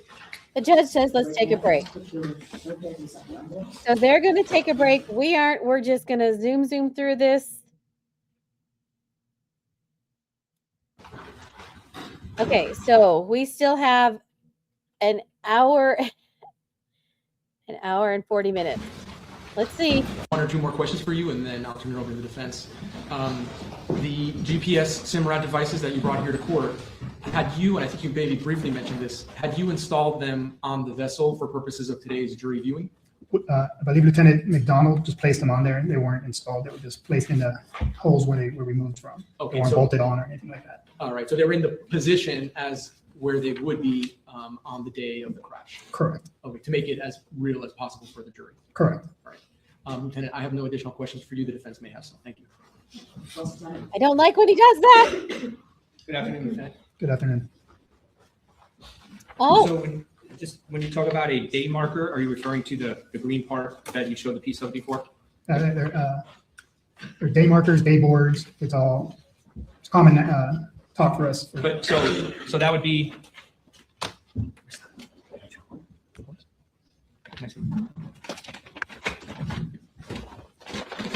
the defense lawyer didn't introduce himself. So that's States Exhibit 66, just the sign, right? Correct. So the day marker is just the sign. Correct. The channel marker will be the piling with the whole sign.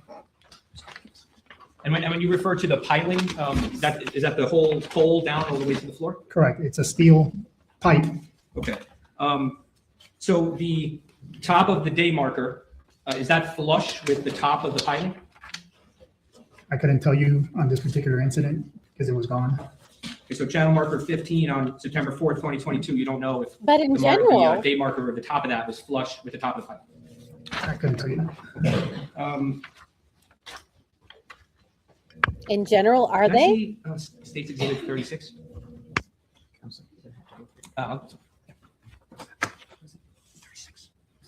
There's a picture, yeah. I think it's in all the pictures.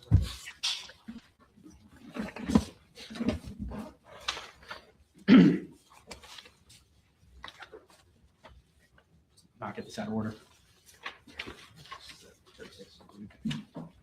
Judge Manicos, witness? So Lieutenant, this is States Exhibit 36 that was put into evidence during your direct. Do you recognize what that is? Yes, I do.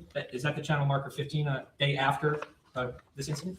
Yes, it is. Okay. If I were to pass you this Post-it here with a 15 on it, would you be able to tell me where that was located on that steel pole? I would guesstimate right about here. It might be a little lower or higher, but I would guesstimate here based on the rectangle that I referred to before where there was no bird droppings, Can you just place that on there? something like that. So is that flush with the top of the pole there, or is that above it? It's hard for me to know exactly where it would be. I never saw it. But based on the area where there's no bird droppings, it had to have at least been down that far. Down that far, okay. Can the witness step down? Yeah, sure. So, can you publish that? This line here on the bottom. see that? I want to see this, don't you? The line here. You know what that is? That could be the growth line because the tide goes up and down. So that's probably a high tide mark, I would guess, where the growth isn't going to go any higher because it never, the water doesn't go. So it's a growth mark, is that called particles? Particles, that could be algae, it could be different. And then, Yeah, yeah. it could be different. Sorry, I'm trying to see if I can get a picture. Oh, okay, let's go. Real slow. Called particles? Particles, that could be algae, it could be different. Okay, I think that's good. Let's see if I can get it.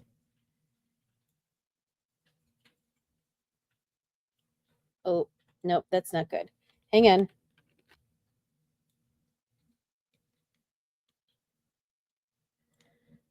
Okay. These are going to be up on my Facebook page. Yeah, yeah. And what is high tide versus low tide? What does that mean? Every 6 hours and a little bit, there's a tide fluctuation. The water goes up and down due to the positioning of the moon and the earth. And the water can come up and it goes down depending on what time of day. It's typically 6 hours and change. I don't know the day that. Nice. Okay, so this picture with that line exposed, the growth line, that would be a picture of low tide, right? The growth would be, I would assume it's high tide because that's the highest point the water can grow. Let me rephrase, where the growth is exposed and you can see it. Would that be low tide or high tide? I would say high tide. That would be high tide. So the water would not go above that line? It can go above that line on certain times of the year where we have things that are called king tides, where the moon's closer and it may go, but normally a high tide would not go there because then you would have algae growing or barnacles growing at whatever the highest point of tide typically gets to. That makes any sense. But there are fluctuations where it could be higher and it could be lower than normal. Okay, and did you know the distance on channel marker 15 on September 4th, 2022? The distance from the water line to the bottom of the day marker, the sign on the top at the time of the tax? No, I don't believe I could measure. Okay, is that something you could measure? Actually, this might be a better picture.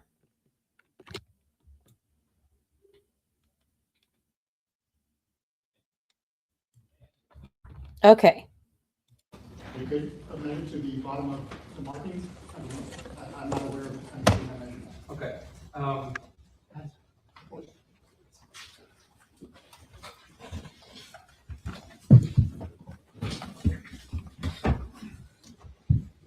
The next marker in the channel to the north that is green, do you know which marker that is? Believe it. If there's no lettering, it should be 13. Sometimes there are other, like let's say a 15B or a 13B. So I believe it was 13, but I'd have to look at a navigation chart to be exact. Okay. You're not familiar with Cutter Bank Channel's markers? Yes, Oh, you are. So in Cutter Bank Channel, you don't know off the top of your head if there's another marker. Okay. I know there's markers. There's more markers. Yes, there are. I couldn't tell you. The number sequence isn't always in order, if that makes sense. No, I understand. So considering you don't know the next marker, you wouldn't know the height difference between, say, 13 or 13A and 15. You wouldn't know the height differences there. No, sir. But is that something that could be measured? It could be measured, but there are differences between markers. I was out there probably not this Saturday, the Saturday before, and I can tell you the piping for marker 15 is lower than the others. So it's shorter, when you say Yes. low. So closer to the water? Correct. I think it's back here. Got it on there.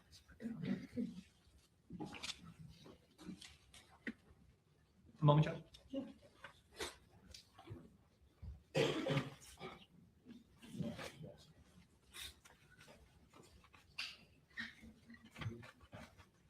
Isn't it true that channel marker 15 is actually 4 feet shorter than 13A? I do not know that. Is that something that you can measure for us? I can measure it. Thank you. Just very briefly. Lieutenant, are the markers designed to be seen by voters regardless of being low tide or high tide? Yes, they are. Would it make any sense for them to design markers that would be filled up by tides? Would that make any sense if it's designed to be seen? You mean the day board? Yeah. That they end up underwater? Right, would that make any sense? No, Would that be contradictory to the whole purpose of having these markers? correct. The purpose is for voters to see them from a distance so they could plan their route and stay within the channel. So I'm going to show you what's in evidence at stage 22. Lieutenant, this is already in evidence at stage 22. The Coast Guard, did they repair marker 15 and put a new day board on top? I believe they did. And is that the date up top, September 6, 2022? I believe so. Not 100% because I hadn't been out on that day. I wasn't there. Okay, but But it's my understanding that they did replace it. Yes. the Coast Guard didn't leave this piling without a day board. Correct. Correct. Once they were notified, they made arrangements and shortly after the accident, they Okay. replaced it. And does the day board get repaired essentially immediately? I would assume they make a whole new day board because there was no day board left. Okay. So May I they, just, they would have put 2 new boards. okay. May I just republish this, Judge?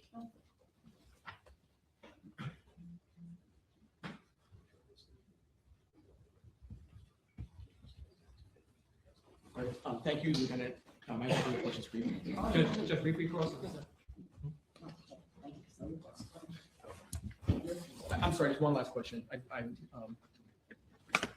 Just one more, Judge. When you were out there, did you have any difficulty seeing the day boards on the channel markers at all? When we were out there diving, Yeah, the ones that hadn't been destroyed, were you able to see them? of course. Yes. Thank you. Thank you. Detective Ben Dow.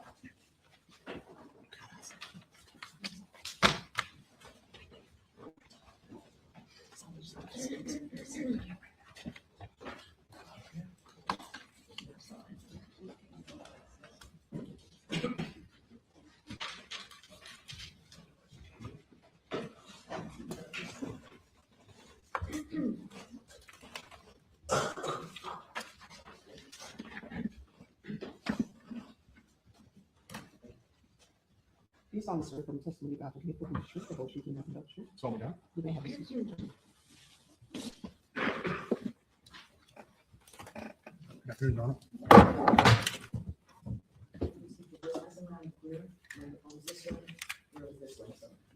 Absolutely. Good afternoon. Could you please introduce yourself to the jury? Good afternoon. My name is Detective Bengal Guy. Where do you work? I work for Miami-Dade Sheriff's Office, Crime Scene Investigations. What do you do as a crime scene detective? Besides handling crime scenes, I do all manner of documentation of crime scenes, evidence collection, preservation, impounding. I do You rolled your eyes drones. when you said impounding. What is that and why did you roll your eyes? That's a large portion. That's a large portion of our job responsibilities is impounding evidence to make sure that they can get into the lab and finish getting processed and whatnot. Does that also include photography? It does. That's part of the documentation process. I do drones. I do 3D imaging, blood spatter. I do all manner of crime scene. I've been there a little while. How long have you been a crime scene investigator? I'll be 20 years this October. Before going to the crime scene unit of the sheriff's office, or formerly the Miami-Dade Police Department, where were you assigned? Before that, I was in Uniform Patrol, Northside District as an FTO. And what's that now? I'm sorry, field training officer. Taught the new guys coming out of the academy. I took the information that they learned in the academy and applied it to real world situations. What was it that made you decide to go into the crime scene unit? Well, at the time, I really didn't know I wanted to go into crime scene. It was suggested by one of my coworkers. He thought that I'd be good at it. I was very interested in crime scene and the science aspect of it. So I went ahead and interviewed. I had an opportunity to interview. I interviewed, was selected, and here we are 20 years later. As an investigator with Miami-Dade Sheriff's Office, are you sometimes requested to assist other law enforcement agencies with their cases? Yes, quite frequently. Were you asked last year to assist the state attorney's office and the Florida Fish and Wildlife Conservation Commission with a pending case? Yes, I was. What were you asked to do? Documentation of a reenactment involving vessel homicide. Did you have any involvement in the initial investigation back in September of 2022? No, this was my first and only involvement in this case. Okay. Did you and your agency, in fact, assist with that request? I did. Do you have a pilot's license to operate a drone? I do. I have what's referred to as an FAA Part 107. Oh, I'm sorry. FAA Part 107 pilot license. How did you get that? Like, what do you have to do to get that kind of a license? Well, we ended up studying quite a bit. There was some training that we took as well to prepare. And then you sit for the test with an FAA certified testing site, which I passed, and that allowed us to begin our drone program. I'm one of the founders for the drone program for Miami-Dade. One of the Founders. Okay. We started the program. How many other pilots of drones are there within the department? Well, now we have quite a few, but in our unit specifically, we have 6. Now, this reenactment that took place, do you remember what day it was? It was June 9th of 2025. It was on Monday. Okay, so like 1 year and 2 days ago, basically. Yes. Okay. Where did that reenactment occur? Cutler Bank. It's a body of water over by just south of Turkey Point. It's a power plant. Detective, with the court's permission, would you please step down for a moment? Sure. I have this little pointer here, and for the record, I'm showing you state's exhibit number 2, which is an evidence. Do you see the location of Cutler Bank on this? My glasses.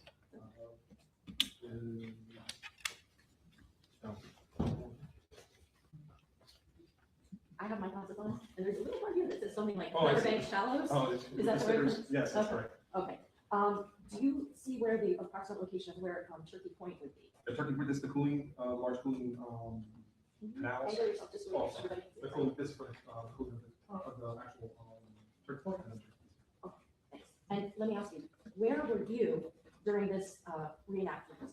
We decided to stay off to the side here, and we launched and retrieved the drone from the vessel. Can you just find again where?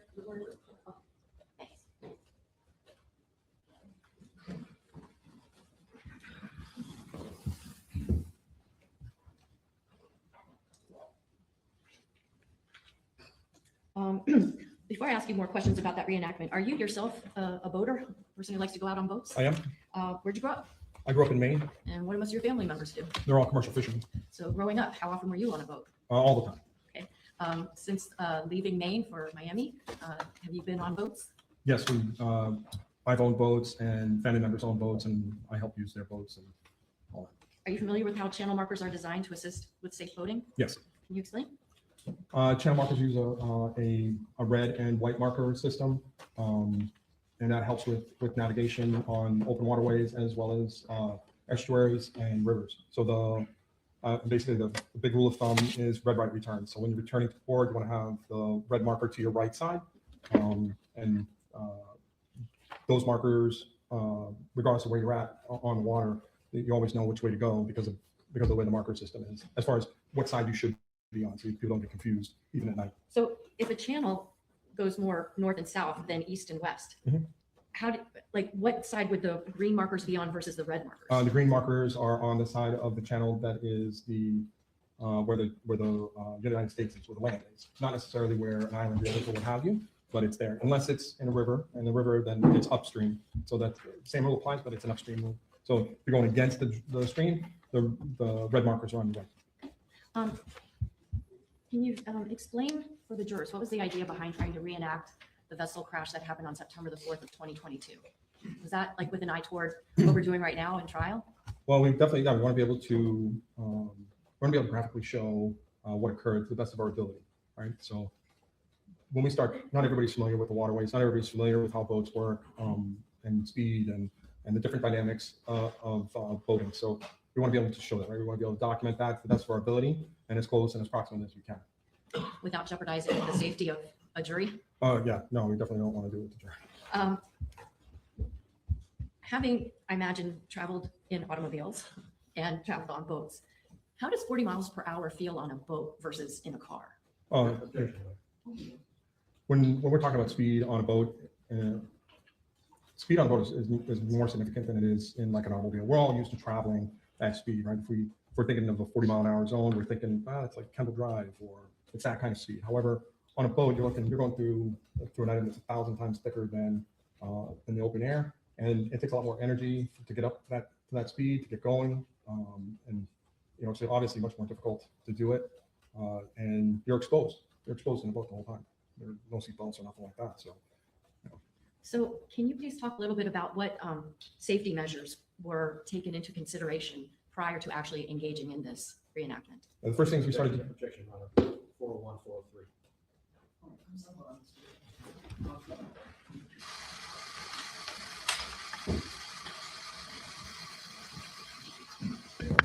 Okay, so they're objecting to this coming into evidence.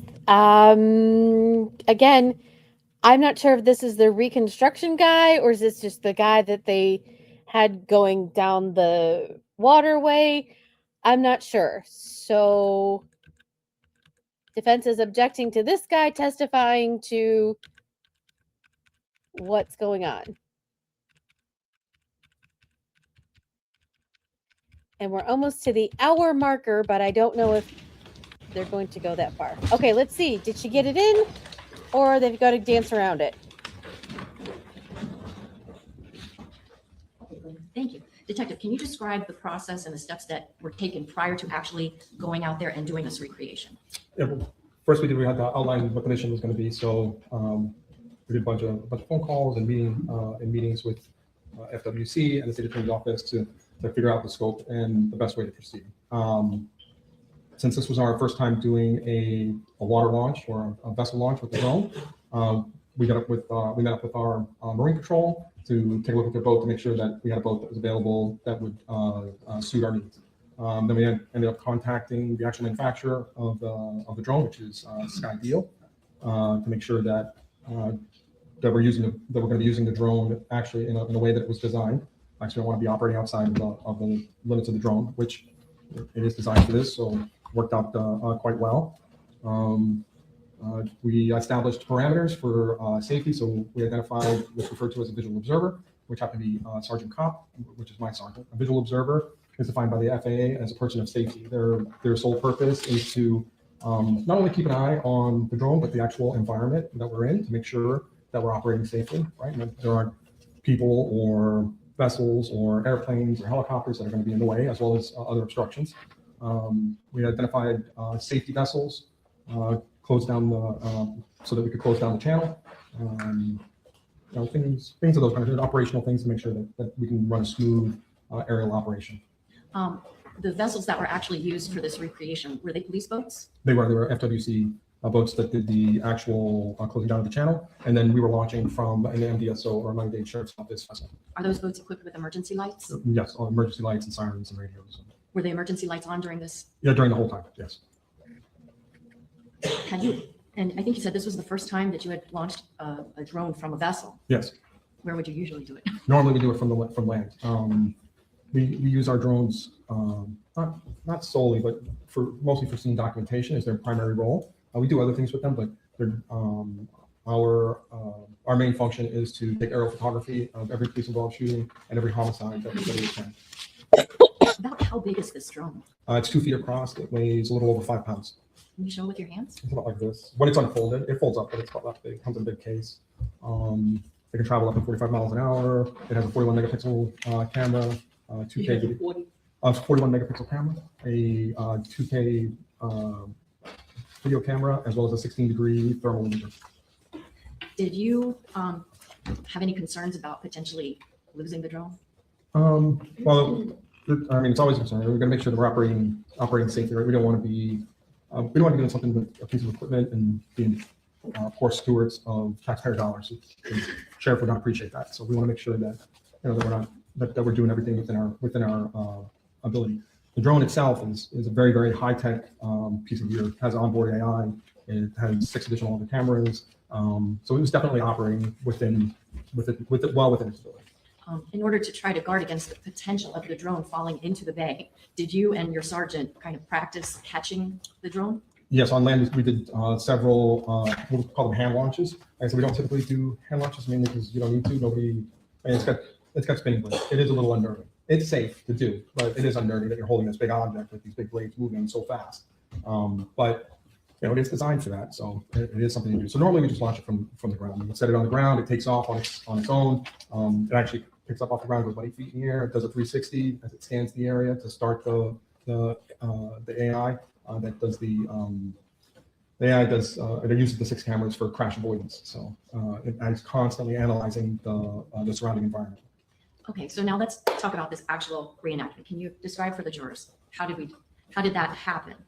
So once we all got out to the site and we got the channel blocked off and we're pretty much ready to go. We did a couple of trial runs so that we could sit there and make sure that we're all in agreement with what we're doing, how we're going to do it, and we're going to proceed from there. So at that time we launched the drone, and part of our documentation process, whether I'm doing a crime scene or whether I'm doing a reenactment, the documentation process is pretty much the same.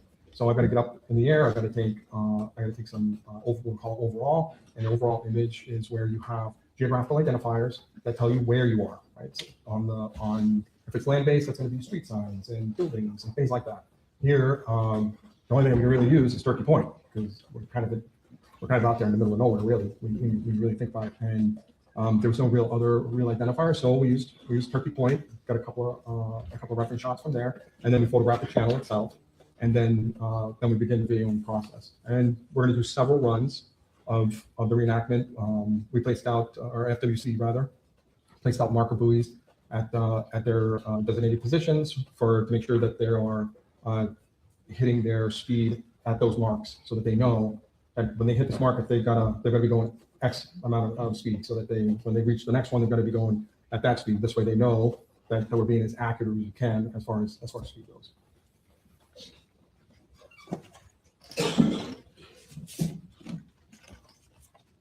For the record, I'm showing council states 5E, 5F, Sorry. 5D, 5C, and 5P.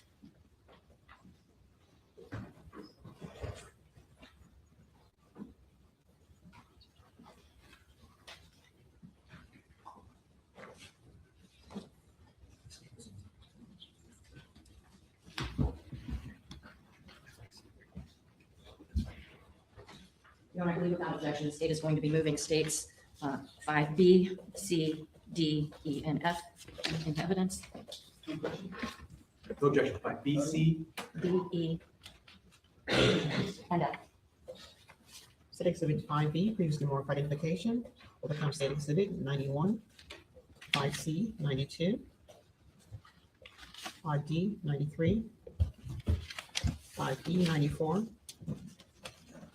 and 5F 95.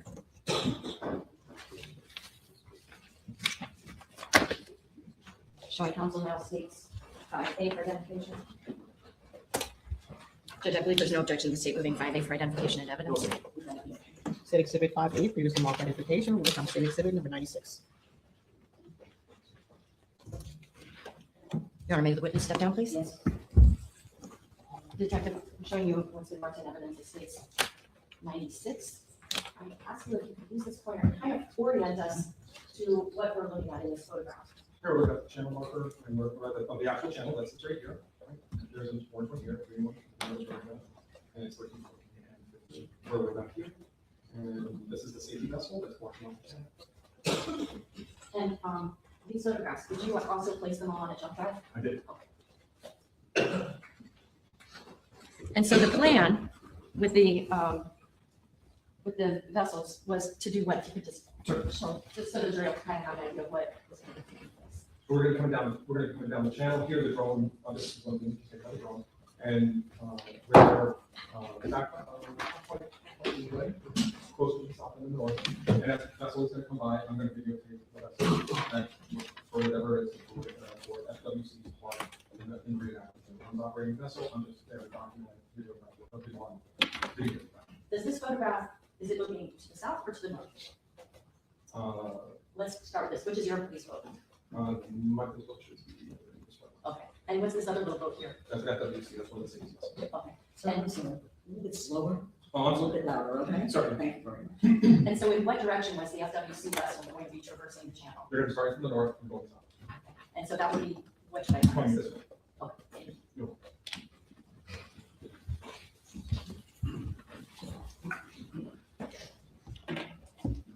We have some photographs here. For the record, I'm showing council states 91 and 92. Do these just kind of depict the overall location of where the Cutter Bank channel is? Yes. And can you actually see like the difference in the depths of water on states exhibit number 91? And you can For the tell channel? that, you can tell that the channel is physically deeper, and you can see the margins of the actual channel that's been cut out. And so like there's a kind of darker line that goes halfway through? Is Correct. that the channel? That is the channel.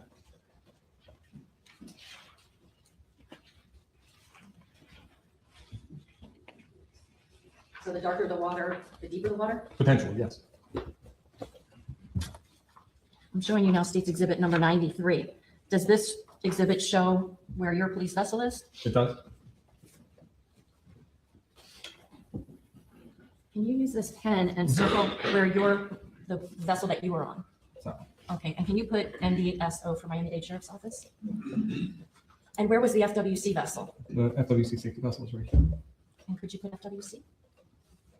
Okay, and can you now, with that pen, show us where marker number 15, 14, and 13 would be? Yeah, this is 15, 14, and this one.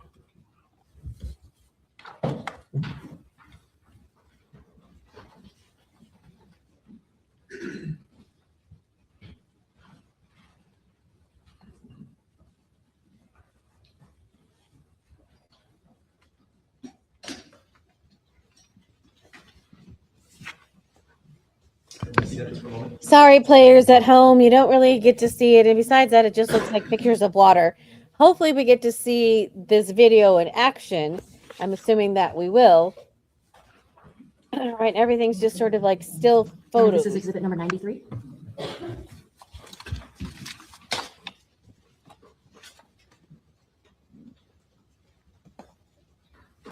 Again, boring, Council right? States 4Z. We don't get to really see it. Sorry, at home players. I'm showing you states 4Z. Do you recognize this exhibit? Yes, that's the jump drive I prepared. Okay, is your handwriting on not only the jump drive, but also on the Jump covering drive, for the woohoo! On the package? envelope, yes, Okay, Judge, and have you seen the contents of this jump drive? yes, I prepared it. And is this a fair and accurate depiction of the stills that were taken by the drone as well as the video images from the Yes. drone? Yes, yes. I move states 4Z for identification and evidence. So we have an objection that requires the court's attention. Uh-oh. Come on over here, thank you. Come on over. So I like the camera operator sort of mutes everything so you don't just sit there and hear the noisy machine. I like that. And you don't hear like the court coughing or the court clerk stapling stuff. Okay. Your Honor, the state, Okay. oh, sorry about that. The state once again is moving to states 4Z for identification and evidence. Counsel, with that objection noted, subject to being waived, it will be admitted. State exhibit 4C, previously marked by Is that C or identification. Z? Z, I'm sorry, C. Becomes state exhibit number 97. 97, Judge.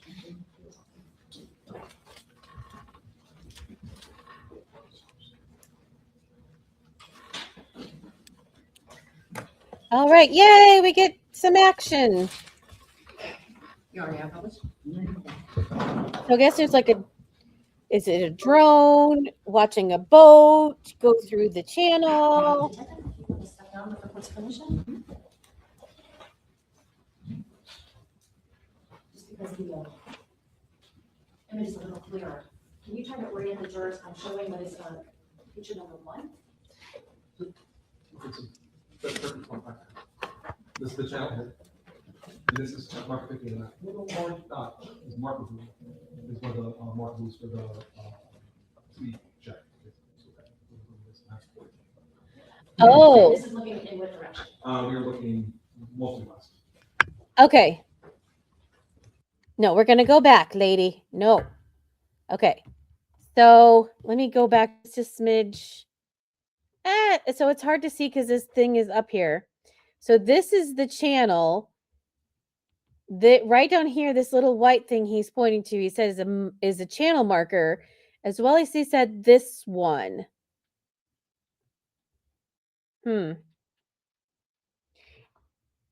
So I'm assuming you have to go in the middle, or is it like slalom and you go around? Orange dot is a marker blue. Is one of the marker blues for the speed check. Okay, so he said this one's 15 and that one's 14.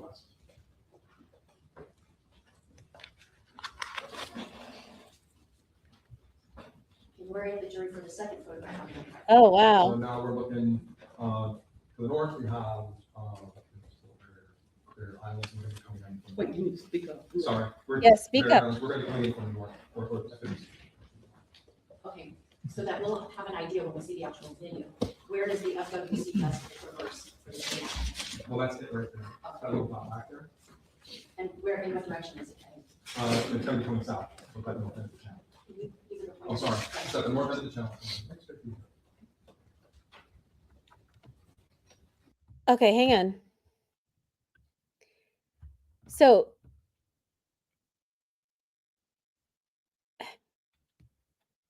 do you have to drive in between them, or do you go around them? Is this just sort of like toot, toot, toot, toot, and then you go on the outside of them? I guess we'll find out. Because if you have to slalom, that's kind of dumb, right? Surprised they aren't hit more often, right? In this photograph. This is where we're launching from. This is our MDSO boat. That's the safety vessel. Here's marker 15, and there's a little orange dot in that speed check. Speed check buoy.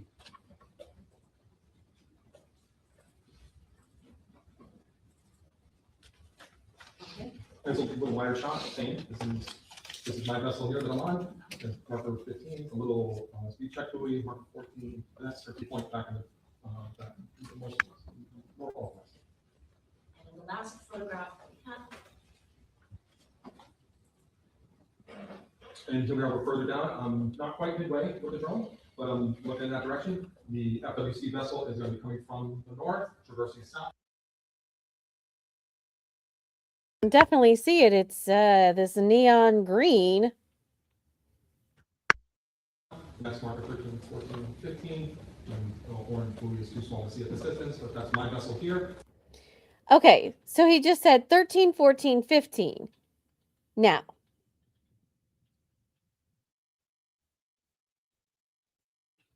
is that 13, 14, 15? Did he pass 13, 14 to get to 15?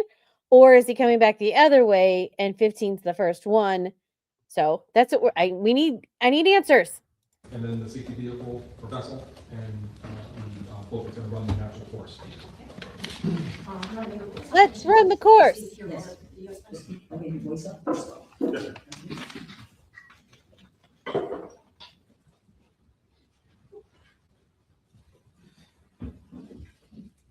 Is that number one? Yes.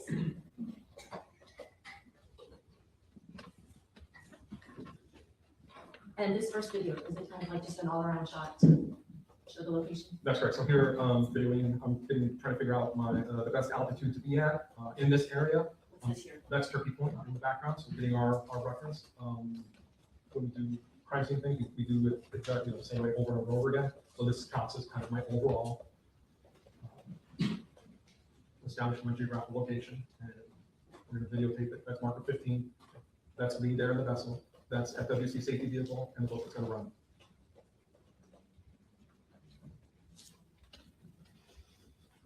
Wow, the water is kind of high there, right?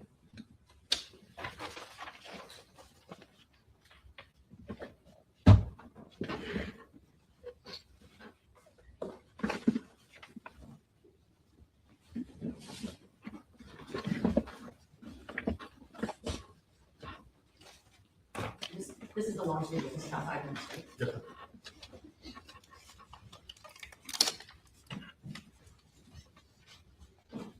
That's your speed marker buoy, and that's marker 15. You said speed marker buoy.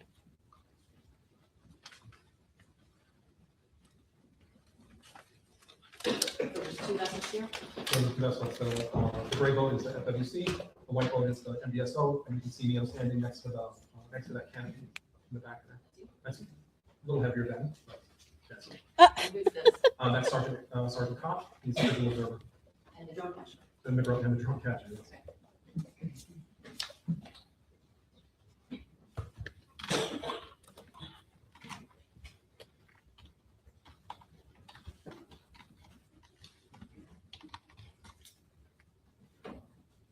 Is this done around the same time at night?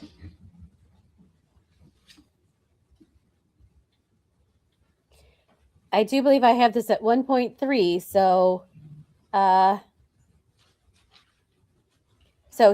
he's on the boat.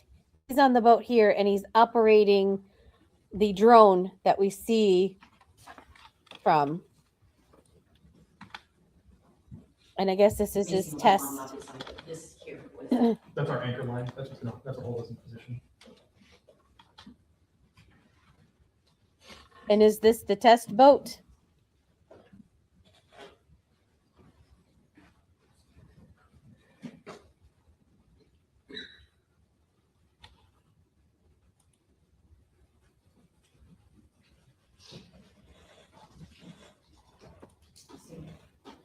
Those lights were on the whole time. I think we have them on the whole time.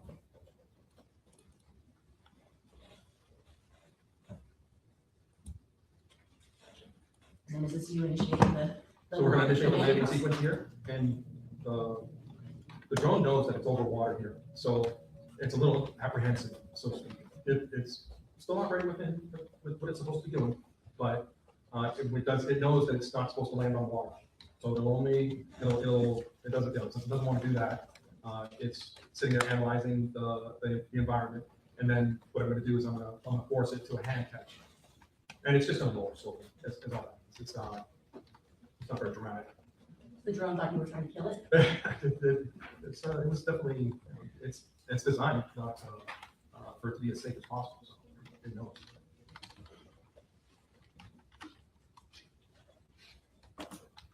It doesn't help that we're bobbing around. We can kind of see, but just for the record, what were the weather conditions like on that day? Well, for boating, it's fairly flat. It was a light breeze, not very choppy. It was actually quite a nice day. There wasn't a lot of traffic, boating traffic, which we picked the date, we picked a Monday. Here. All right. Now let's start looking at some of the passes of the FWC vessel through the channel? Can you just call it the number for us? Yes. This one is S1001384, drone following FWC vessel.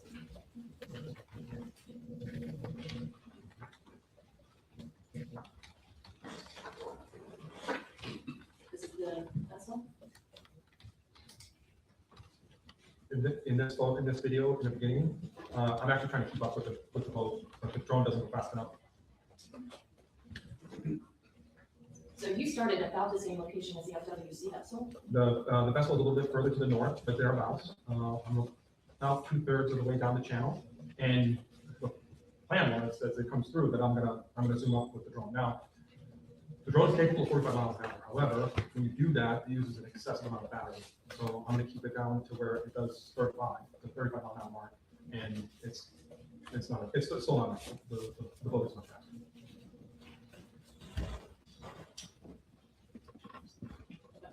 That's March 15th.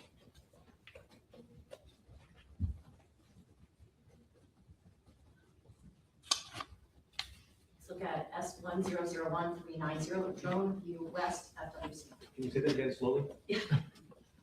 One moment. S1001390, drone view west FWC.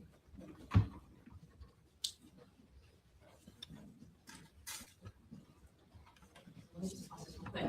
This, where are you along the channel? I'm at the far end of the channel, flying the drone. The drone is forward, I'll find it at FWC. They're outside of the channel before entering the channel. They're out there because they need some distance to get up to speed so that they have control over how fast so they can be as active as possible. They get up on plane, so they need a little bit of momentum.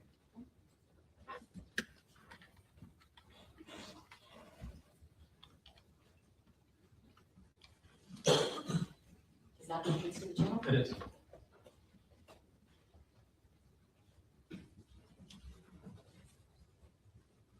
What marker is that? That's your marker 13.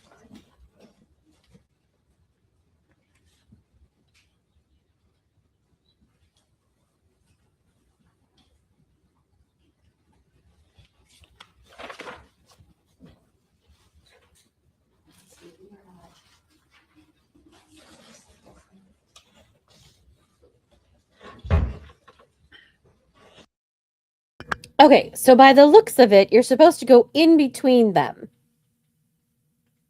But you don't have to. Obviously, you see them gonna veer off. Obviously, they're trying to like recreate how it got hit on the right side versus like going in between them. So, interesting. So right now we have 18 seconds prior to the FWC vessel is right about at channel marker 15 when there's 6 seconds left. So I'm gonna go 6 plus 9 is 15. So let's get about we're at 18. Yeah, so we're at 18 seconds. So 3 seconds in would be about 9 seconds prior to the vessel nearly colliding with channel marker 15. Correction leading. That's the It is leading, so. Okay. Okay, so right now, where are we at? 15 seconds. Okay, so how many seconds until the vessel is nearly at the green marker? 9. Well, it's close at 15, at 6 seconds.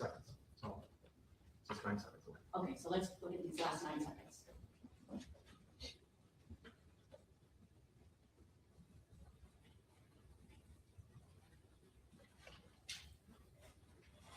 Were there any obstructions between that vessel and the channel marker? No.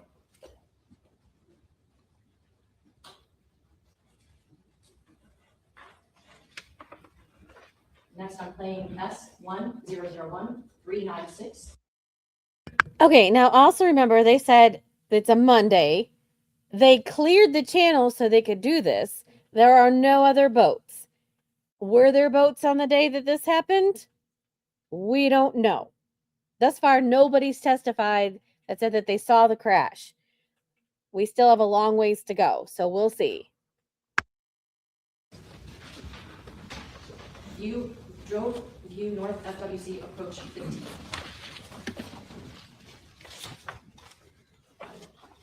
And just to be clear with this, the positioned? Here, I'm past the end of the channel, south end of the channel, and I've come down in elevation a little bit in altitude so that we can see the vessel and its relationship to the marker 15.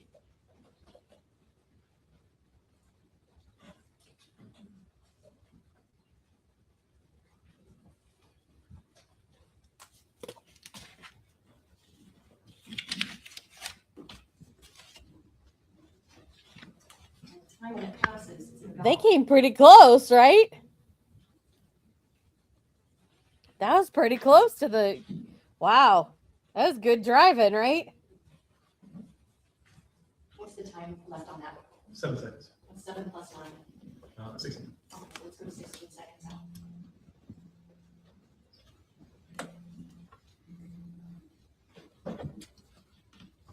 What's the time left on the counter? 16. Okay, so let's look at what happens over the next 9 seconds.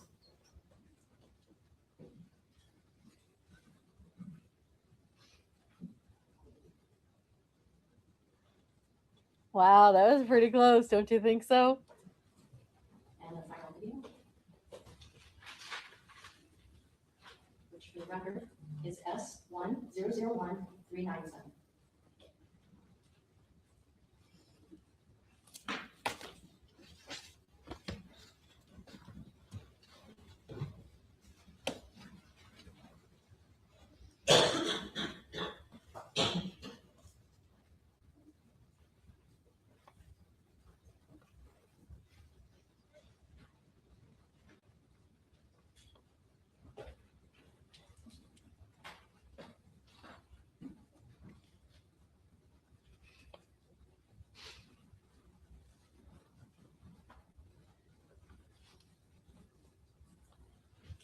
What's the time left on the counter? 4 seconds. And what's 4 plus 9? 4 plus 9 is 13.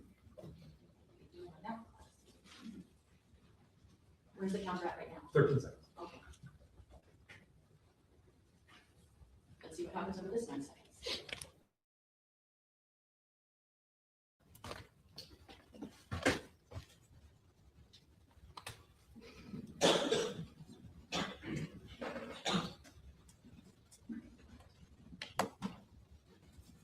Oh. Pretty good, don't you think?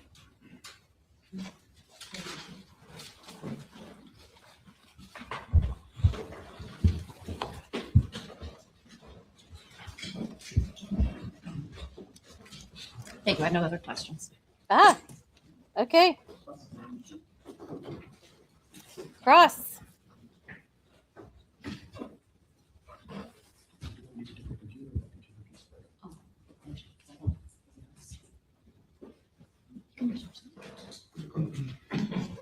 Good, if I could have access to the video exhibit from the clerk. I think it's exhibit 97.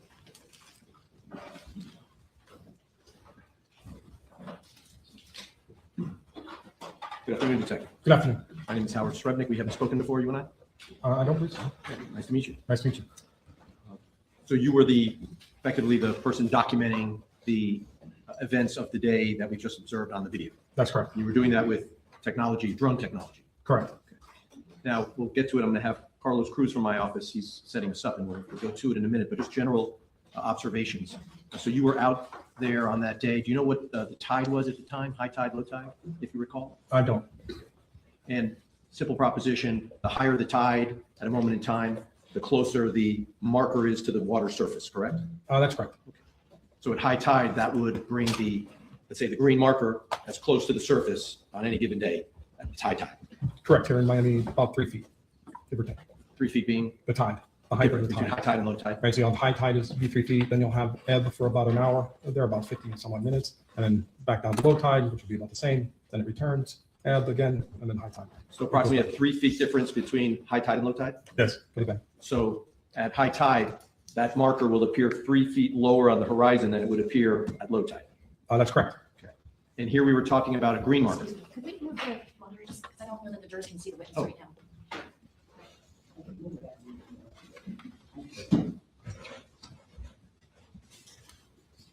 And if I could have, can I take this exhibit? This is State's Exhibit 96. And I'm going to try to do this so that you and I can work together. You want to show me how to? Is that okay, Judge? Sure. How about you and I have a conversation right here? I want to make sure. Cameraman, let's pan. Can see it. Thank What I'll do you. is I'll turn around. And Judge, forgive me for giving you my back. Okay. And so this is an overview of that area. It is. Okay. Now, you were referring to 3 different markers, 13, 14, and 15. But actually, it's 13A, 14, and 15. Is that right? It very well could be. I marked it as 13. Okay. Because there actually is a marker 13 further to the north, a green marker 13 further to the north, isn't it? I'm not familiar with that, but probably a judgment. I don't know. Okay. Well, when it was Lieutenant Thompson who was operating the vessel that day? Yes. And at the north end, so let's pretend we're looking north now, there would be a red marker and a green marker at the north end that are actually almost, let's say, the same side, not say side by side, but the same. If you're driving your boat, there'd be a green marker on your left and a red marker on your right. Correct. That's when you enter the channel. That's right. That's actually the only time in the channel where if you look to the right and you look to the left, you would actually see the markers at the same time. Yes. The other 3 markers are, the other 3 markers are staggered. That's correct. Okay, they are not opposite each other. That's correct. Okay, so let's be clear. The markers 13A, 14, and 15 are not opposite each other. No, they're staggered. They are staggered. Yes. And you can see that stagger in this picture. Right? Yes. Okay.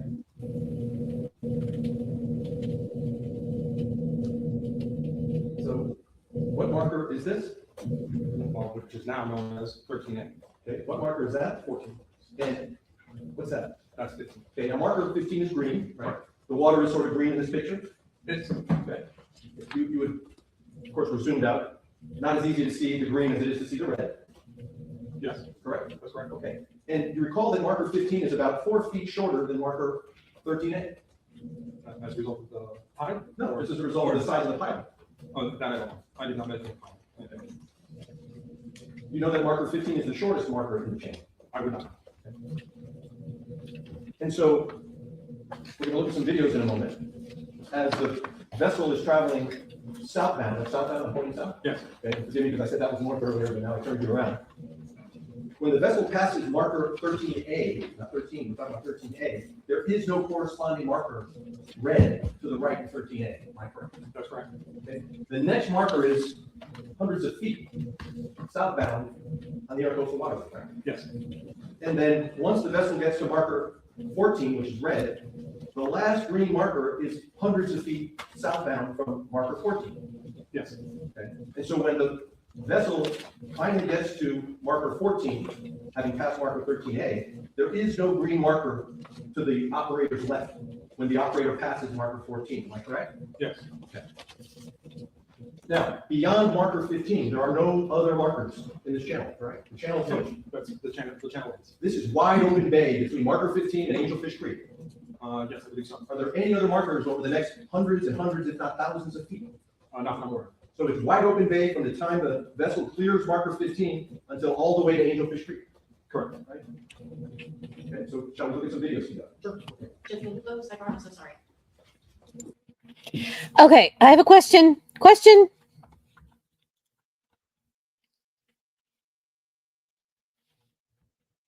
How many accidents have there been on mile marker or any of those mile markers, right? How many accidents, how many people have hit them compared to just 15, right? Because 15 being the last one. How many accidents have happened in that time, in any time span? I'm going to see if I can Google it, but I don't know if I'll have the answer. But I do wonder if the defense asked that question. Defense. Hello, defense. I'm asking that question. But do you see where the defense is going? They're making a clear picture. First of all, you're looking at this picture, and that's you in this boat going down this lane, right? It's green. This one's red, but the last one's green. Could that be mistaken, right? And again, what the defense is trying to say is this is just a tragic accident. This is an accident that happened.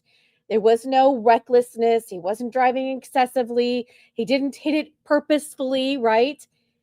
And that is the crux of this case, right? So the prosecution has to prove that he was reckless in doing this.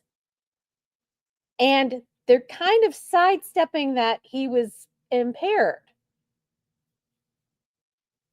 So that's my 2 cents so far. Let's continue. Oh, shoot. Sidebar. I was just checking quickly to see how long we have. Okay, let's go back. But maybe we'll start with, that's right. This will be S, one second, S1001-1397.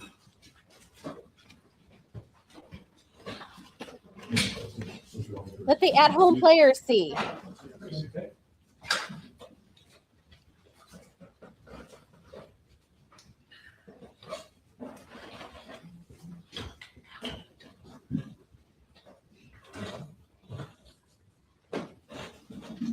By the way, I So like we're how the looking defense north has a towards- tough guy. Marker 13A, right? We now know this is 13A? Yes. Right. You can hold it there. Pause, great. Do you see that in this image, we can actually see north of 13A is markers green 13 and red 12? Yes. Okay. So this channel, at least, are there any markers even further north? I do not believe so. Do you see that in the yonder there are 2 more markers well north? Can you see that? Hard to see, right? Are they not there? I can't tell. Not sure? I don't think that's part of this channel. Okay. That channel is further to the other side. Yeah, you see those behind us. Okay, we'll leave that aside for the moment. The relevant portions of this exercise include 5 markers, right? Green 13, red 12. Yes. Which are, I'm gonna say side by side. We understand it's not like you and I are side by side. It means that they're a distance apart, but we can sort of see each other as the boat goes through. The same relative access. The same relative access. Okay, thank you. And then when the vessel continues southbound in the channel, it would then pass green 13A, correct? Yes. Well before it passes red 14. Correct. So let's roll it for a second. Okay, so 13 is green. Or a few seconds, I should say.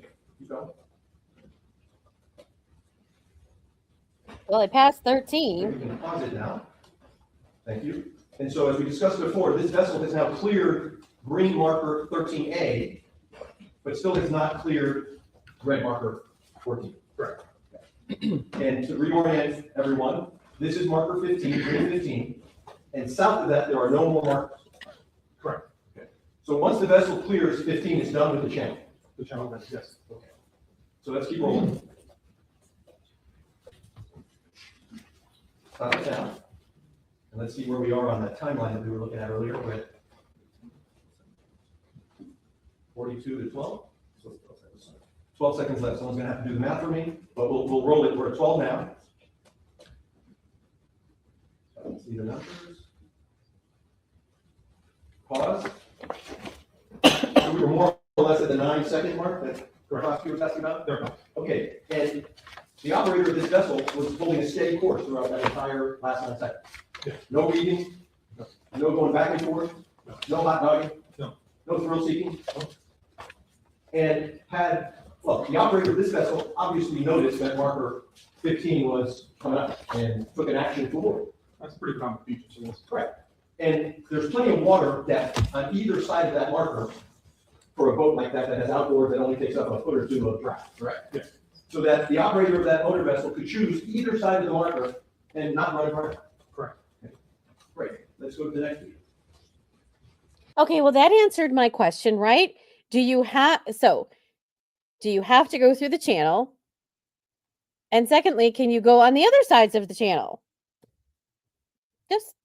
And especially after 15, there are no more channel markers, so you can go anywhere. But obviously, you need to know the waterway, right? You need to know any waterway. And that's what they were talking about, is that maybe that's why they made the channel, was because sometimes the water is a little bit less in some areas and you don't want to what's called run aground, right? You don't want to get stuck on a sandbar. So that's why they have the channel. But you can still go around it, Okay, well, that was a question that I had. Thank you, defense. And by the way, the operator of the vessel wouldn't need to wait until the last second. The operator could have done it at 9 seconds or 8, 7, 6, 5. At any point in time, just turn the wheel a little bit to the left, turn the wheel a little bit to the right, and avoid the marker altogether. Fair statement? Yes? Yes.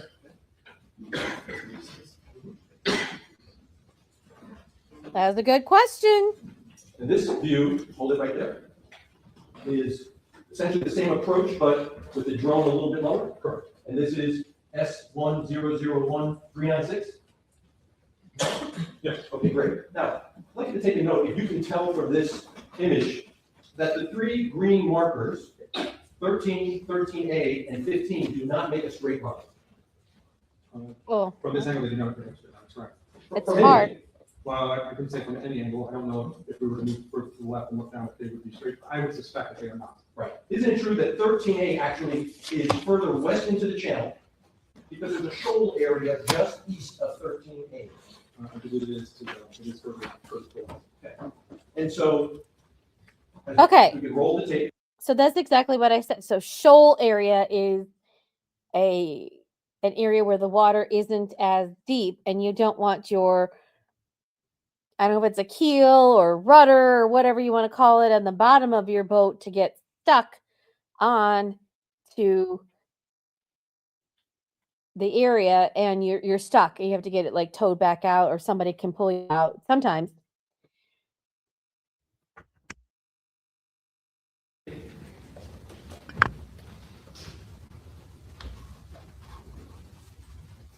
And let me stop you right there, Carlos. So this vessel has now cleared 13A, correct? Yes. Okay. And the only green marker left is 15, right? Correct. Okay.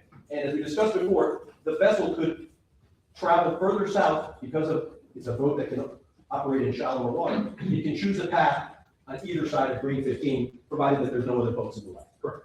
Okay. Let's roll.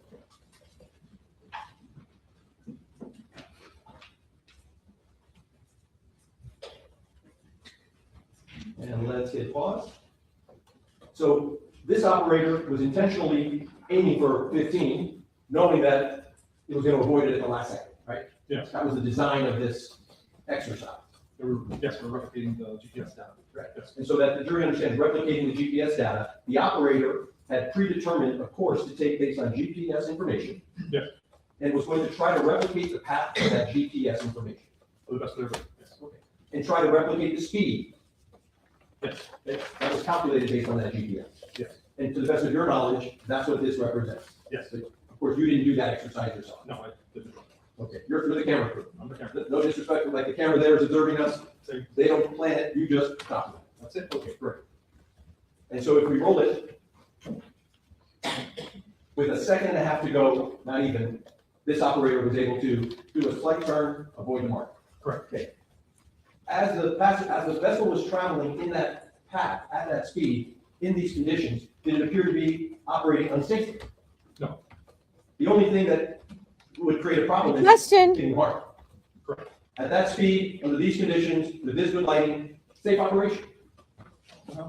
Well, yeah, the things that we did to ensure that, yes. Well, what you did to make sure of it, of course, was that you had police boats to make sure there's no other traffic. And- Right, no other So traffic. absent another boat, if there's no boat in the way, no other boats in the channel, traveling as this vessel did, at that speed, in these conditions, perfectly safe, so long as you don't hit the channel. As long as you don't have to. Now, do you have a view from the north side of the channel? Do we have a view in here? I think we do. Let's see if we go to the. A view on the south. See if we have it. Okay. Let's try looking south. Maybe? That's not a big one. Forget it. Well, let's try the drone following the vessel. Okay, let's hold it there. Okay, so let's orient ourselves. We're now on the north end of the channel. Correct, it's just before the entrance. I say we, but it's the drone. The drone. You're actually over here somewhere, right? I'm on that vessel. Yes. Okay. This is S1001384 drone following PWC vessel. So let's roll, and I think we're going to see the vessel come into the frame at the bottom right of our screen somewhere.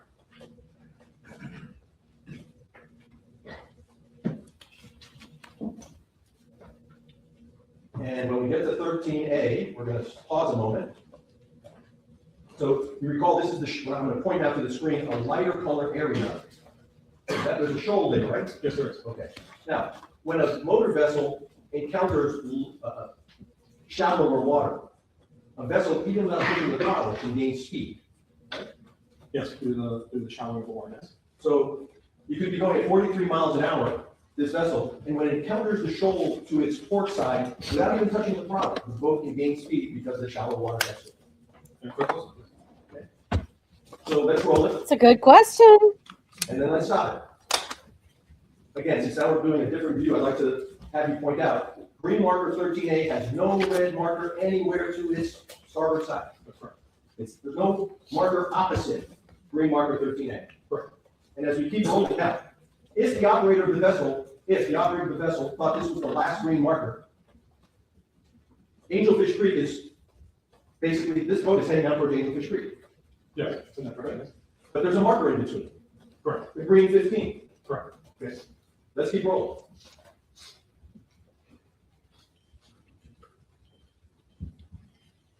And now let's stop. The vessel is now passing red marker 14. Yeah. We know that's on the starboard, the right side of the vessel. Yes. And if the operator looks to the left, there is no other green marker opposite marker 14. 15 happens to be well down the channel. Yeah. Okay. And then if we roll, roughly 9 seconds later, it encounters marker 15.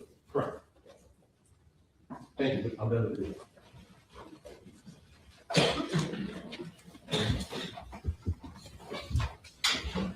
Now, a motor vessel, you told the jury, has no brakes. It does not. Okay. Now, you also told the jury traveling at 47 miles per hour on a boat is different than in a car. It is. Right. A couple of differences. One is typically in a car, you're enclosed and you have a windshield and windows, right? Yes. Now, have you ever ridden in a car where the chief puts the windshield down and you take all the doors off? No. Okay, have you ever ridden a motorcycle? Yes. Okay. Riding a motorcycle feels a whole lot different than riding in a car. Absolutely. It's because you're encountering the force of the wind, the friction of the wind, right? Yes, you're completely exposed. Yes. And it feels faster maybe, but it's the same speed. 47 in a car and 47 in a motorcycle is the same thing. Yes, it is. Now, on a boat, you likewise typically don't have a windshield, although you could in this boat, the operator had a windshield, right? Correct. And a windshield helps keep that wind from blowing in your face. Yes. Okay. But a boat also has the resistance of the water to bring it to a stop.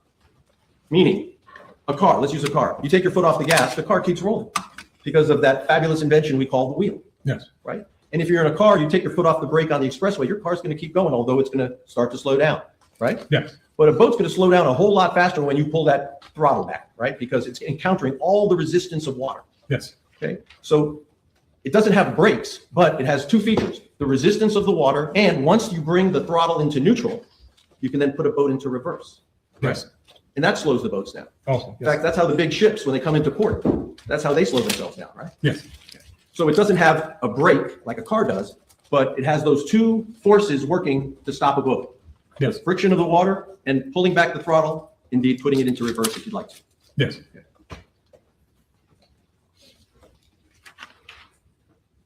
Making good points, right?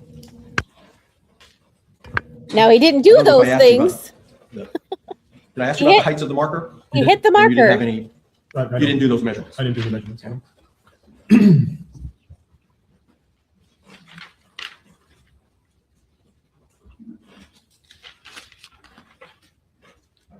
If I could just have a moment, Your Honor? All right, what do you think so far? I mean, he made some good points, but in the end, George hit the marker. Was he alluding by chance that it was the last marker and he didn't see it and he was going out to the bay? That's not what they're claiming. But again, was he reckless? When the images that were taken by the drone were then reproduced so we could have pictures to show the jury rather than just a jump drive, is there a little bit of a change in the coloring in that process if it's not a really super high quality printer? Yes. Is it all that difficult to see a green channel marker when you're on the water in Biscayne Bay? No, not at all. Does that green blend into the color of the water? No. The water's only Great green from the angle counterpoint. which we're looking at it. If you're closer to the surface, it's more blue. Good job. Good counterpoints. Although channels are designed to give pathways to vessels, are they necessarily going to be straight and perpendicular like a street could be? No. Why? Well, the channel, when the channel is dredged, they take into account a shoal or rocks or wildlife and protected grasses and all those kinds of things. What's So a shoal? A shoal is a raised area under the surface of the water. In this case,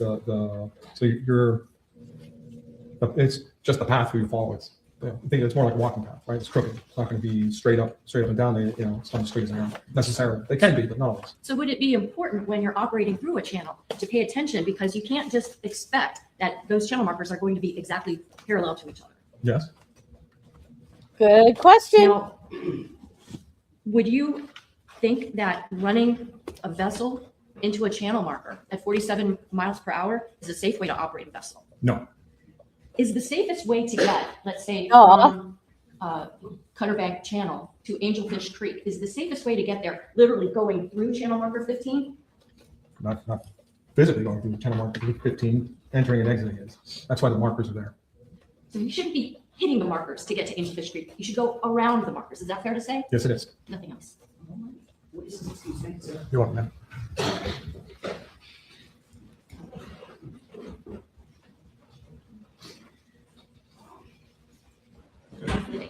Yes.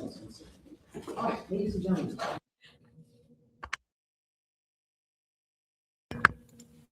Okay. So yay, we're done with day 4. They're on day 5 right now. We'll catch up.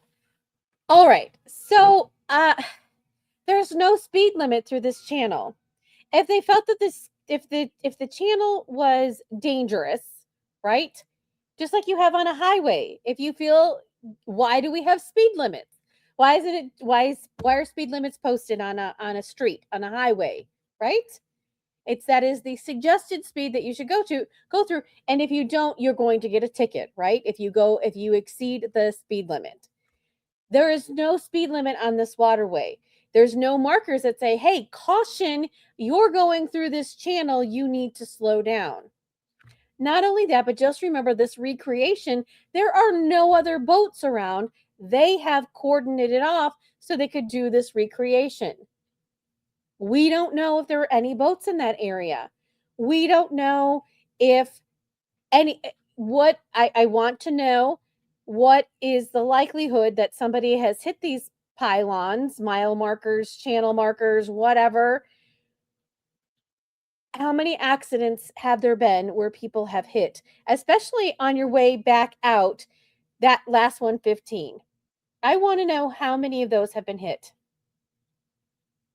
Just in general, over a year's time frame, right? Also remember that this recreation probably wasn't done at the same time. It was done somewhat, the waters were clear. The day was beautiful, they said. The same thing happened on the day of that, but we don't know if it was at the same time frame. I don't think that it was, because this happened between 6 and 6:30 at night. But it was still daylight out. So again, the defense made a great argument that at the last second they changed it because they're recreating this thing. They're not trying to hit the mile marker. And so the defense is saying situational awareness is how they're categorizing this. Is it reckless? Did he recklessly just... That's what we have to weigh. All right, Law Lovies, thank you so much for joining me. Just FYI, I posted some pictures on Facebook. Go watch them, go see them. Just pictures of the boat, pictures of some of the things that we got from here, etc. So make sure to like and subscribe, because we're going to hit day 5, and then we'll be caught up for Monday. Thanks for watching. Thanks for watching Legalese 1, 2, 3. If you like what you saw, please like and subscribe for more content.